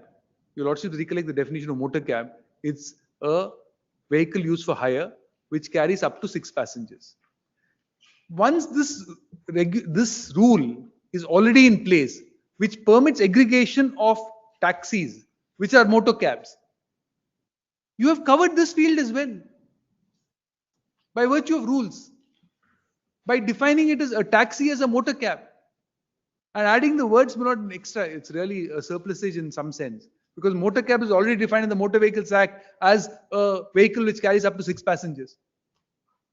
Having defined a taxi and saying it's a motor cab, these rules cover even 3-wheelers, 4-wheelers and 2-wheelers. And 2-wheelers can have a passenger as a transport vehicle. Once, in my humble submission, you have made rules which occupy the field, again, this is yet another instance of you defeating it by saying this rule also does not apply to 2-wheelers. By definition, a taxi is a motor cab. Yes. Therefore, my lord, my respectful submission is, whichever bit that the state has raised, insofar as its defense to motorcycle taxis are concerned, first, my right to registration and permit, both are guaranteed by law. And if you have created a scenario where it has become impossible for me to perform and get the permit or the registration, it is not open for you to complain that a bike taxi has today been utilized as a transport, or a motorcycle has been used as a taxi. And in my respectful submission, subject to what the aggregators may say, by creating this definition of motor cab in the aggregator rules and saying that this is a motor cab and creating rules for that, if you want to make more rules, you can, but you cannot divest a power which or the right which already exists under the rules by saying this may be insufficient. Now the argument, this is not sufficient for motorcycles.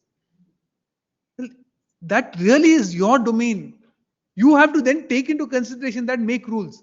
But the rules are only enabling. They only supplement, they don't supplant. You can't really take away the right and say, I'm taking it away completely. Then you have to take away the entire rules itself. Is it your case? You are covered under this? Yes, ma'am.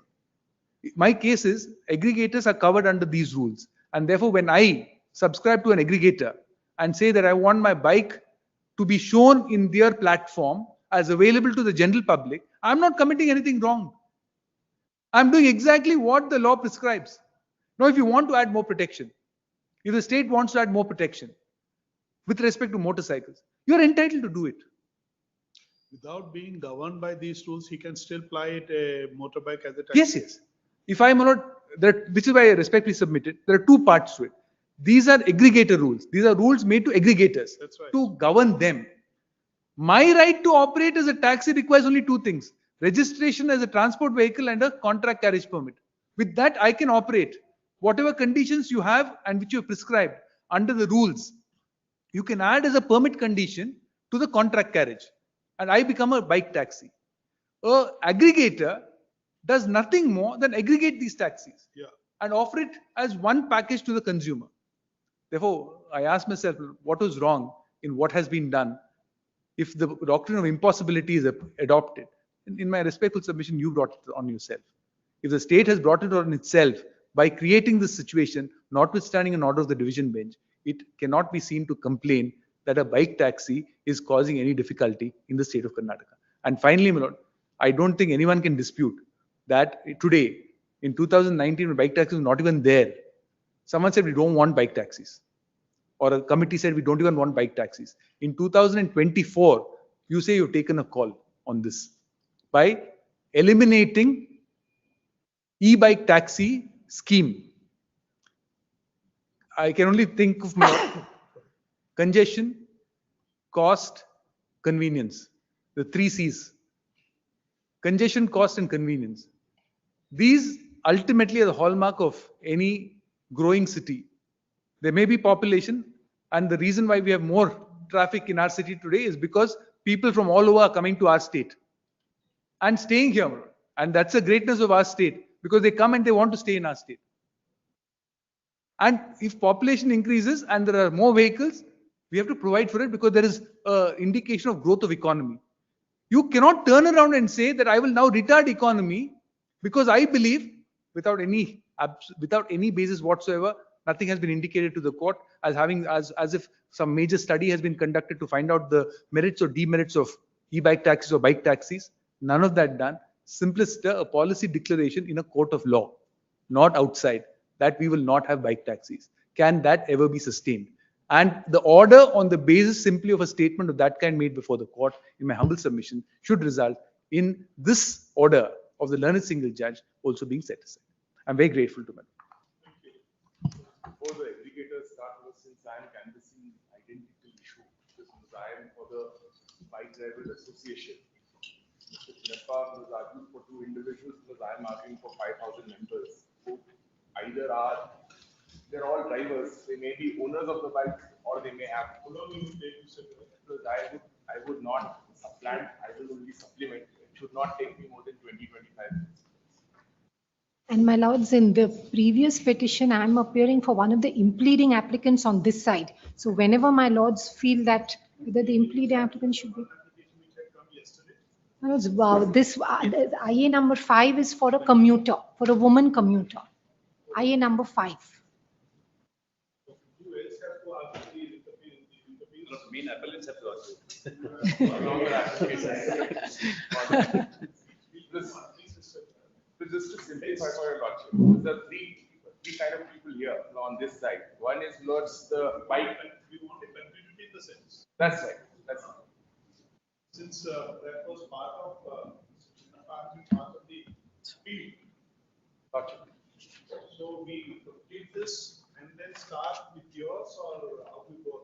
Look, may I suggest, subject to what my learned friends have to say, because my case is identical to what Mr. Chinappa said, and therefore I will only take 20-25 minutes more to supplement what he has stated, because I am also for the drivers, I am not for the aggregators.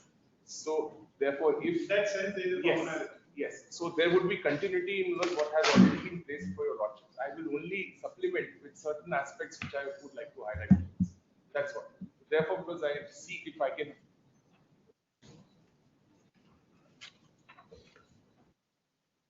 Then you completely. Very good. Great. Because as I started by saying, these are three kind of entities on this side.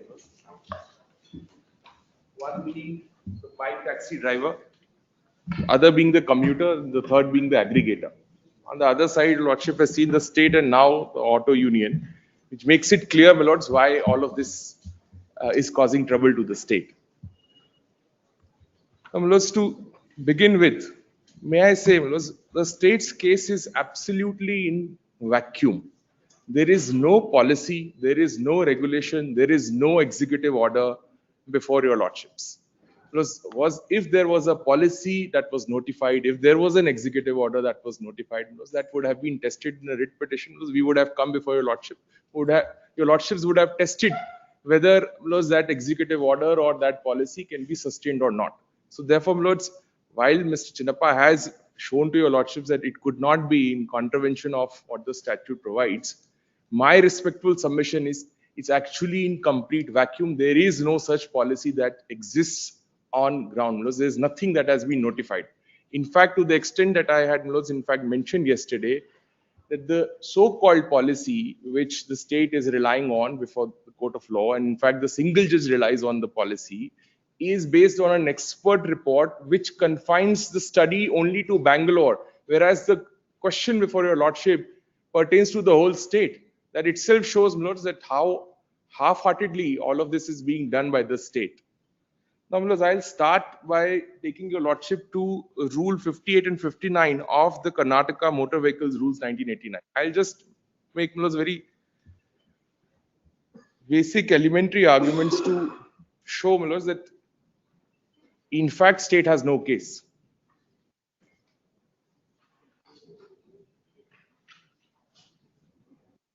The lordship has seen the Central Act already. Yes. Lordship has Rule 58, lords. Yes. Disposal of application for contract carriage, goods carriage, and private service vehicle permits. When an application for contract carriage permit or a goods carriage permit or a private service vehicle permit is received by the Secretary of the Regional Transport Authority, he shall examine whether the powers to deal therewith has been delegated to any other officer under Rule 55 and forward the same to him for disposal. In case where the application referred to in the preceding sub-rule is required to be considered by the Regional Transport Authority, the Secretary shall scrutinize whether the application is in order and call for such further particulars, make such inquiries he may consider necessary, and shall, subject to any general directions of the RTO, decide whether the application be disposed of by circulation procedure or at the meeting of the RTO. Normally, the application should be disposed of within 1 month of the receipt of thereof. 59. Refusal to accept application for permits, where the state government by notification in official gazette has directed the transport authorities to limit the number of stage carriages generally or of any specified type under Rule 3 of Section 71 or subsection 3 of 74, the number of vehicles of any class for which permits may be granted in any specified route has actually granted permits equal to the maximum number of vehicles of any class in such area or as the case may be on such route. The RTO shall notify this fact on the notice board of its office and may decline to receive any further applications for permit in respect of class of vehicle in the area or on the route aforesaid. So, because this is only in addition to what the Central Act says, and your Lordship had posed that query yesterday. There cannot be any action of the state which is in contravention to its own rules, 58 and 59. Now, Milords will see what is the chronology that we are dealing with. Milords, we have an expert committee report that comes in 2019. Then, Milords, in 2020, there were motor vehicle aggregator guidelines which continued, which are still holding the ground. In 21, there was a writ petition, Milords, wherein the division bench had directed the motor taxis and the permissibility, the legal permissibility of motor taxis to ply on the roads of Karnataka was examined, and it was directed that state should consider the applications and the permits should be granted. Now, Lordship would see thereafter comes the 14/7/2021 e-bike policy. For a moment, Milords, the cost of repeating some part with Mr.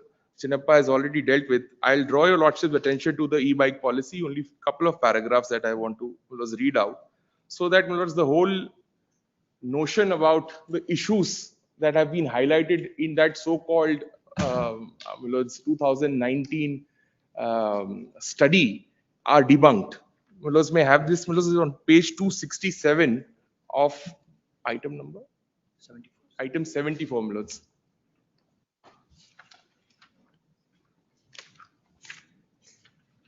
Page 267. Lordship has that.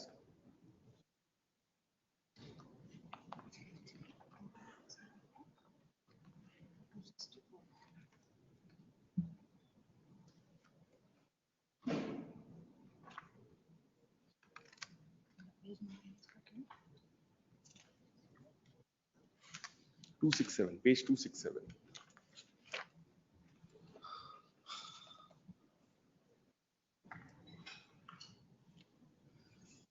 Since Lordship has already read what the expert committee had said, because I am only showing the stark contradiction that comes in by the state 2 years thereafter in this policy. Lordship will have, Milords, the first paragraph. I am reading from the 5th line. On one hand, Lordship has that? 7th line, sorry. On one hand, there is phenomenal progress in public transport facilities as well as massive entry of aggregators in the system. On the other hand, cities are still grappling with the issues of massive traffic jams. It is happening due to large number of middle class people still using private vehicles for movement. The gap in the market for the first mile and last mile connectivity is working as the main bottleneck in further use of public transport. There is an urgent need for putting up a system which can provide affordable first and last mile connectivity. And whereas bike taxi is one of the options available, and many states have already started it in one form or the other, bike taxi will promote urban mobility and will act as a first and last mile connectivity solution for citizens, which in turn assist people to access public transport, and especially for accessing metro services. It will also create a flexible entrepreneurship opportunities. The Government of India in the last few years have come up with many policy frameworks, amendments in the MV Act with the aim to enable states in introducing bike taxi in urban areas with certain restriction to be decided by the states. Now, Milords, may skip to the next paragraph where Milords, the sections have been discussed. I do not wish to trouble your Lordship as seen. Milords, the Motor Vehicle Act provides for it. That is repeated here. And then Lordship may come to the next page. Second paragraph on the top. Whereas the aim of providing the first and last mile connectivity for public transport and to generate self-employment opportunity, the Government of Karnataka and public interest hereby makes the following scheme regulating electric bike taxi and matters connected therewith. And then Lordship will see Milord's, subclause 6 of title extent commencement, it shall apply to an individual who himself is engaged in business of providing his own electric motorcycle or electric bike to persons or passenger desiring to hire same for undertaking a journey. So, my lords, the bike taxi, e-bike taxi rules as they are called, completely, my lords, debunks the reliance on that so-called study and the expert report which came in 2019 when the state itself in 21, when it comes out with this policy, discusses the requirement for bike taxis, especially for last mile connectivity, especially for generating self-employment or the other benefits that will emerge out of this. So, Milords, the argument that the 2009 study holds the ground and should be taken as a policy decision, to my mind, Milords, is an afterthought, Milords, and should not, Milords, be sustained. Now, Milords, I will draw your Lordship's attention to the impugned judgment for a minute. Lordship may come to, Milords, in my petition, it starts on page 35, because I'll straight away, because internal page 55, I'm troubling your Lordship with internally page 55, where the single judge has dealt with in 13.7 with respect to this withdrawal of this policy. Just one paragraph I'll read out. The state government in exercise of its power under so and so has notified Karnataka electric bike taxi scheme enabling business in e-bike taxis. I'm sorry. Lordship has that? 54. Yes. Starting at page 54. Under a license subject to certain terms and conditions. In fact, most of the petitioners have projected their grievance contending that state government is discriminating in permitting e-bikes to be used as taxis. Such opportunities denied to the owners of motorcycles with internal combustion engine. However, the state government by its notification on so and so. So ultimately it was withdrawn after 3 years in 24. This notification for reasons such as, now let's look at the reasons. The scheme does not extend protection to women riders. There is continuous confrontation between auto rickshaw, maxi cabs and taxi association leading to law and order situation.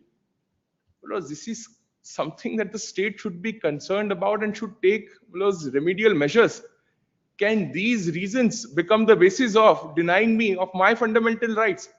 Because I recall, Lordship, well aware of, while it is in context of film industry, Prakash Jha versus State of Uttar Pradesh. And there was a movie Arakshan which was to be released. State of UP said, we have to ban this movie because we anticipate a huge law and order crisis if this movie is released. The Supreme Court said that that's your problem. You have to manage the law and order. You can't impeach on somebody's fundamental right of freedom of speech and expression by saying that I anticipate law and order problem. So, this appears to be the real reason before your Lordship, because the auto rickshaw union is also here, that this is more of a political issue than of a real issue before your Lordship. Now, I had posed a question yesterday. That context, I would like to place two rules pertaining to bike taxis. One, which state of Punjab is following. Other is the Union Territory of Chandigarh is following. Because there was a blanket statement that had come from state that no state across the country has any rules with respect to individual bike drivers. So yes, my lords. In fact, what I have placed, yes, both in Chandigarh as well as the state, my lords, separate of the UT. Yes, and therefore, my lords, while there is proximity between Chandigarh and Punjab, these two are absolutely distinct in terms of. Because that data, I may not have today, but I'll come back to your Lordship on that. Lordship would see. First is the Government of Punjab Department of Transport Order of 2017, where the application fee, permit fee, etc. is discussed. Then Lordship will see on the next page 9D, which is motorcycle with gear, plied as a contract carriage. The motor vehicle tax is 250 rupees. Then Lordship will see the next page. It still continues to be the state of Punjab, as we have not moved to Chandigarh, my lords. Lordship will see, this is to all secretaries, RTOs of the state by the government of Punjab, contract carriage permit to motorcycle taxis as passenger carriages. Now Lordship will see plus 2(1). The word contract carriage shall be prominently written on the vehicle. So they have now, my lords, put out a scheme how it should be. The vehicle shall be fitted with a yellow plate for the purpose of identification, police verification of the driver at the place of residence for the last 6 months. The vehicle shall carry a first aid box, etc. I'm so sorry, Mullahs, I should have started by reading 2. At present, contract carriage permits in the state are limited to 3-wheelers, passenger auto rickshaws, motor cabs, and air-conditioned buses having seating capacity of 16 or more. The above embargo violated the fundamental rights. Lordship, I'm on the same page. I'm so sorry, I skipped para 2. Fundamental rights of the citizen to obtain contract carriage permits for other passenger carriages like 2-wheelers, non-AC omnibuses, AC omnibuses with seating capacity below 16, besides denying passenger transport services to the traveling public. It is therefore decided with the approval of the state government, the contract carriage permits may be granted to any passenger carriage subject to fulfillment of these conditions. Because then I was reading out the conditions to your lordship. The next page, lordship. No, my lords. So, my lords, as I understand and subject to correction by the learned counsels who will appear for the aggregator, the bike taxi is really a concept that has emerged in last 10-15 years. Because prior to that, before the regime of Ola, Uber, Rapido, etc., even for us, my lords, the taxis were from the taxi stands. There were no apps. Now, my lords, in my understanding, my lords, largely is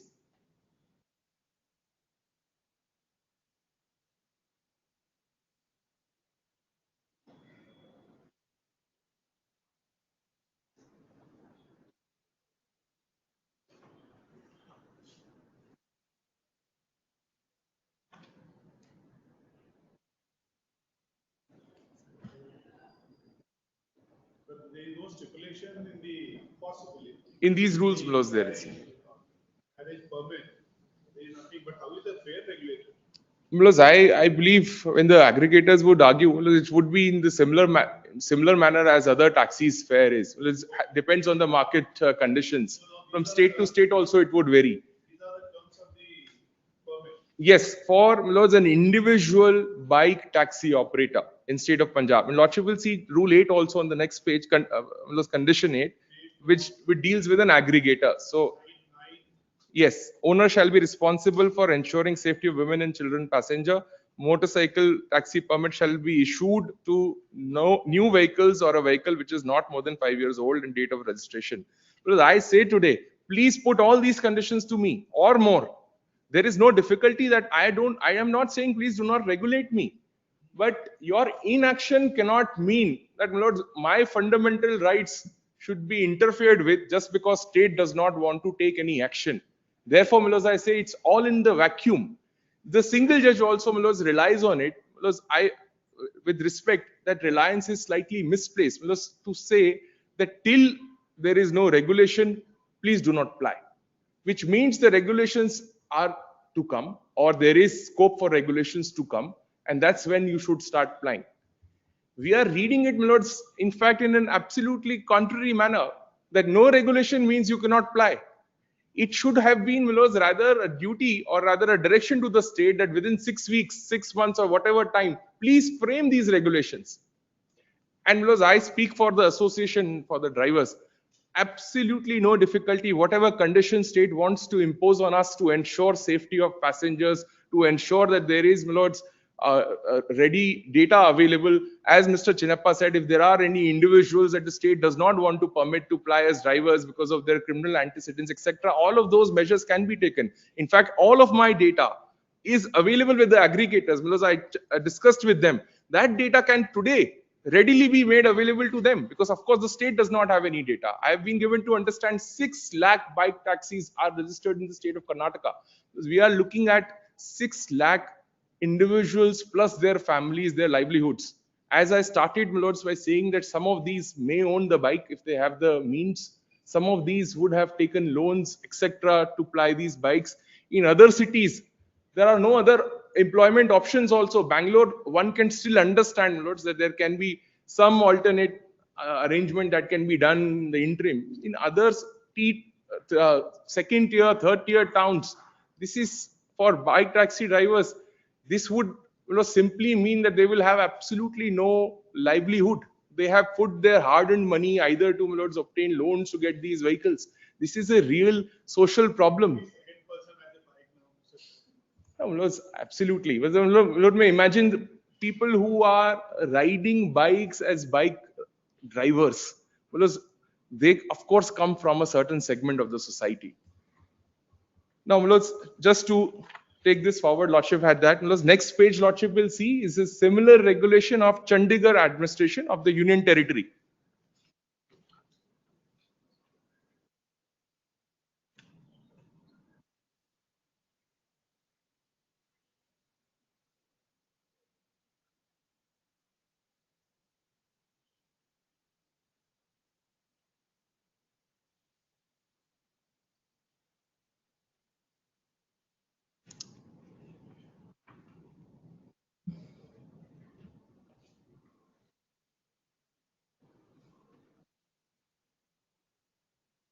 On the locality, 3-month distance, it is 8 rupees per kilometer. Who has decided?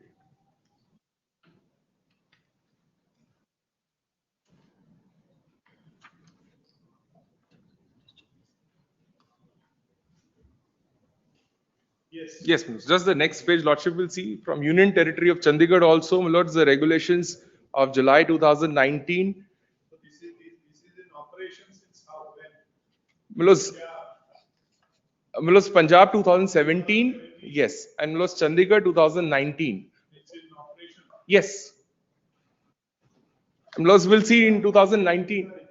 Well, that data I'll come back to your Lordship with. That how many, because these are two examples, because this question was posed by your Lordships to Mr. Chinappa as well as to the state, that whether any other states have these kind of regulations with respect to not aggregators but individuals, because otherwise, the Motor Vehicles Act and Lordship have seen the Karnataka motor vehicle rules also permit me to be registered as a contract carriage. Then where is the question of state denying me the permission? Now, we have seen the other Just states also, the little states where this contract carriage or this bike taxi is permissible. Plus, I think Uber's petition has a list of 18 states. Is there any stipulation regarding to the fare in the permit? No, my lords. Because in fact, I was just instructed.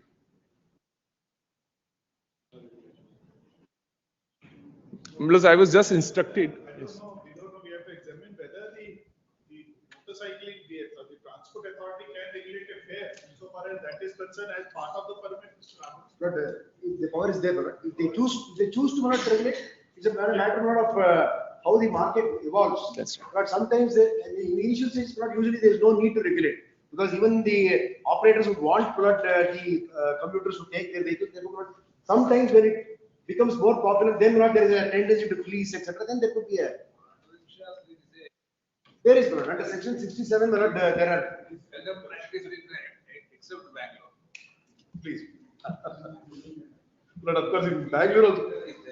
Well, I've been given to understand that for bike taxis, it is 8 rupees per kilometer. But I've asked them that who's regulating. That's the rule. But That is. they will fix it based on the consumption of petrol, the costs, the expenses involved, and not Who will fix it? in consumer. Where we use aggregators, the aggregators will have a standard. No, not an aggregator, individual taxi, individual bike. Individual then naturally we go back to a situation where there are no aggregators. Yes. Perhaps the union, sometimes union would fix. Yes. Lordship would recall the time when there were no Ubers and Olas, because the market conditions would prevail. The taxi driver can ask you.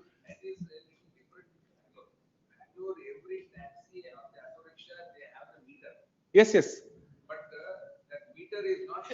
Nobody goes by the meter. That's a common problem, Milords. In Delhi also, Milords, we have those meters.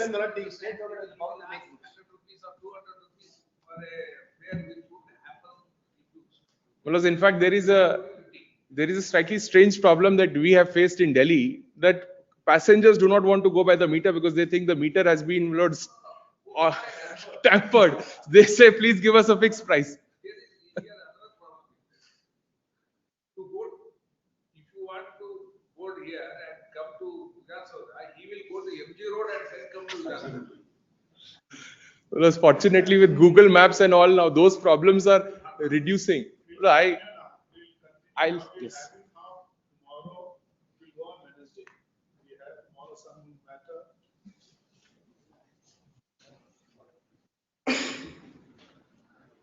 Have it on Wednesday.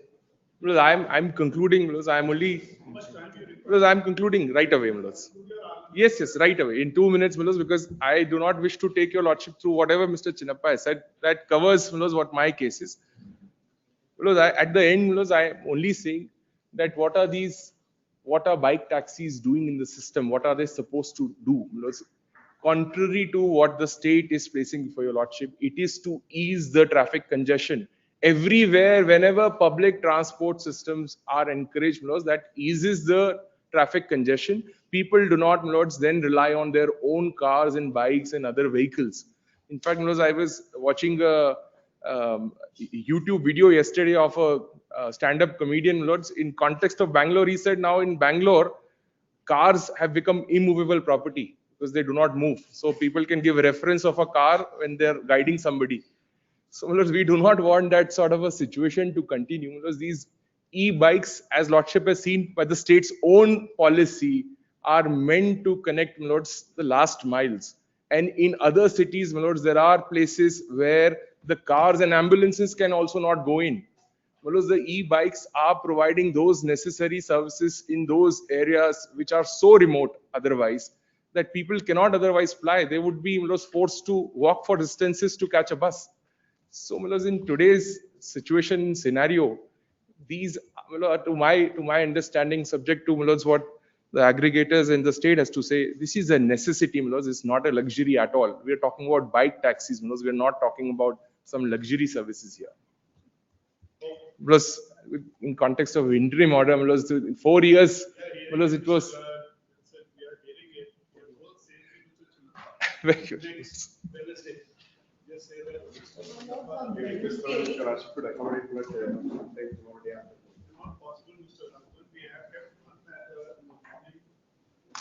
another matter there. On Monday we have kept the other matter. It will not be possible. They say this. We have they say Mr.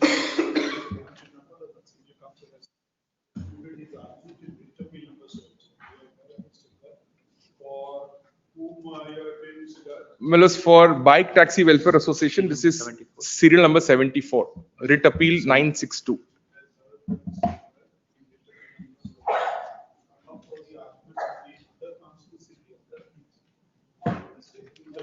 Yes, my lords, in fact, my impediment is in the first writ appeal, in Mr. Dhyan Chinnappa's writ appeal. Very well. Very well. Yes, I'll do from the sense. Yes, it's the continuity because I'm for the commuter. Exactly. Yes, that was exactly why I wanted to point that out. My one submission, with apologies, my application may be considered end to end. Yes, no, your application, you have served the other side? Yes, my lord, I saw. Yeah, not everyone, my lord. Only Uber I have served. Right, did you reject it? That was rejected. In the other petition, my lord, in four. But, much your place. Yes, number 63, my lord. Yes, fresh matter, my lord.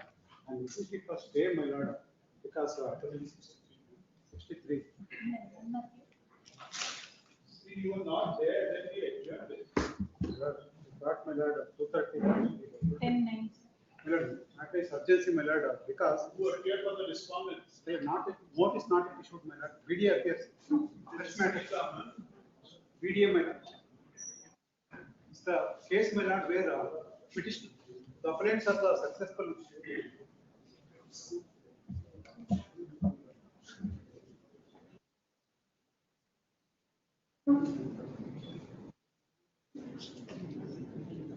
It's a short Short point, my lord. The petitioners are the, my lord, the applicants are the successful bidders of the site, my lord. After bid, my lord, the bidder received the fee. We will give a date now. Tomorrow or day after tomorrow, my lord. 14/7. 14/7. 14 July. Because if the BDA put the site in public auction, my lord, then we are going to face the risk, my lord. Serial number 30. Yes. For the caveated respondent number 3/7. my lords, 3/7. What are you filing? my lords may make one submission, my lords.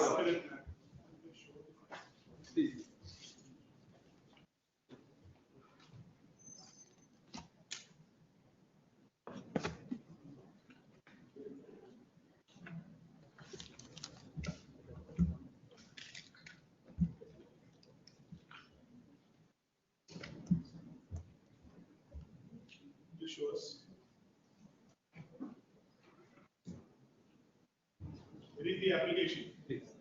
One minute, we will just only say this. There is your memo. What is the reason? Why do they want to withdraw this? Not to press this memo? Yes. Why? That is the reason here. Why? Yes, sir. Settlement should not be in this casual nature. We take it, what is come on record. And that's the reason we checked up also everything. No, it's been right. Just say this. And- No memo has been filed for withdrawing the fee. The answer for the petitioner. Appellant. Appellants. You appear for whom? I am appealing for the appellates. You also appear. No, my lords. Thing I'm is- for no, respondent it's- caveator 9, my lords. No, my lords. Previous, I am appearing for the appellants. You appear for. I'm for the respondent caveator, my lords. And he has filed a memo for withdrawal. Now he says he doesn't want to press it. My lords, I'm only appearing for respondent number 9. The other respondents, I'm not appearing. But Notice has still to go, my notice lords. has not been issued. Still, my lords, at the stage of office objections, No. He states that the matter be adjourned. Now shall we record it? You want to file an application? yes, it's to recall the order, otherwise, What is the application for? it's to recall the morning order, minutes. To recall. Recall. Minutes.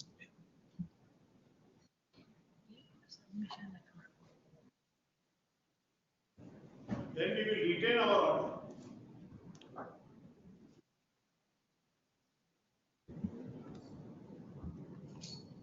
We will retain our order. You will file this application in the registry and get it listed. You're getting the point? Please, minutes. We will retain the order. Okay? We'll file up. You file this application and mention it tomorrow. We'll get this memo listed. Please, How it should be there. Okay? please, minutes. Obliged. Thank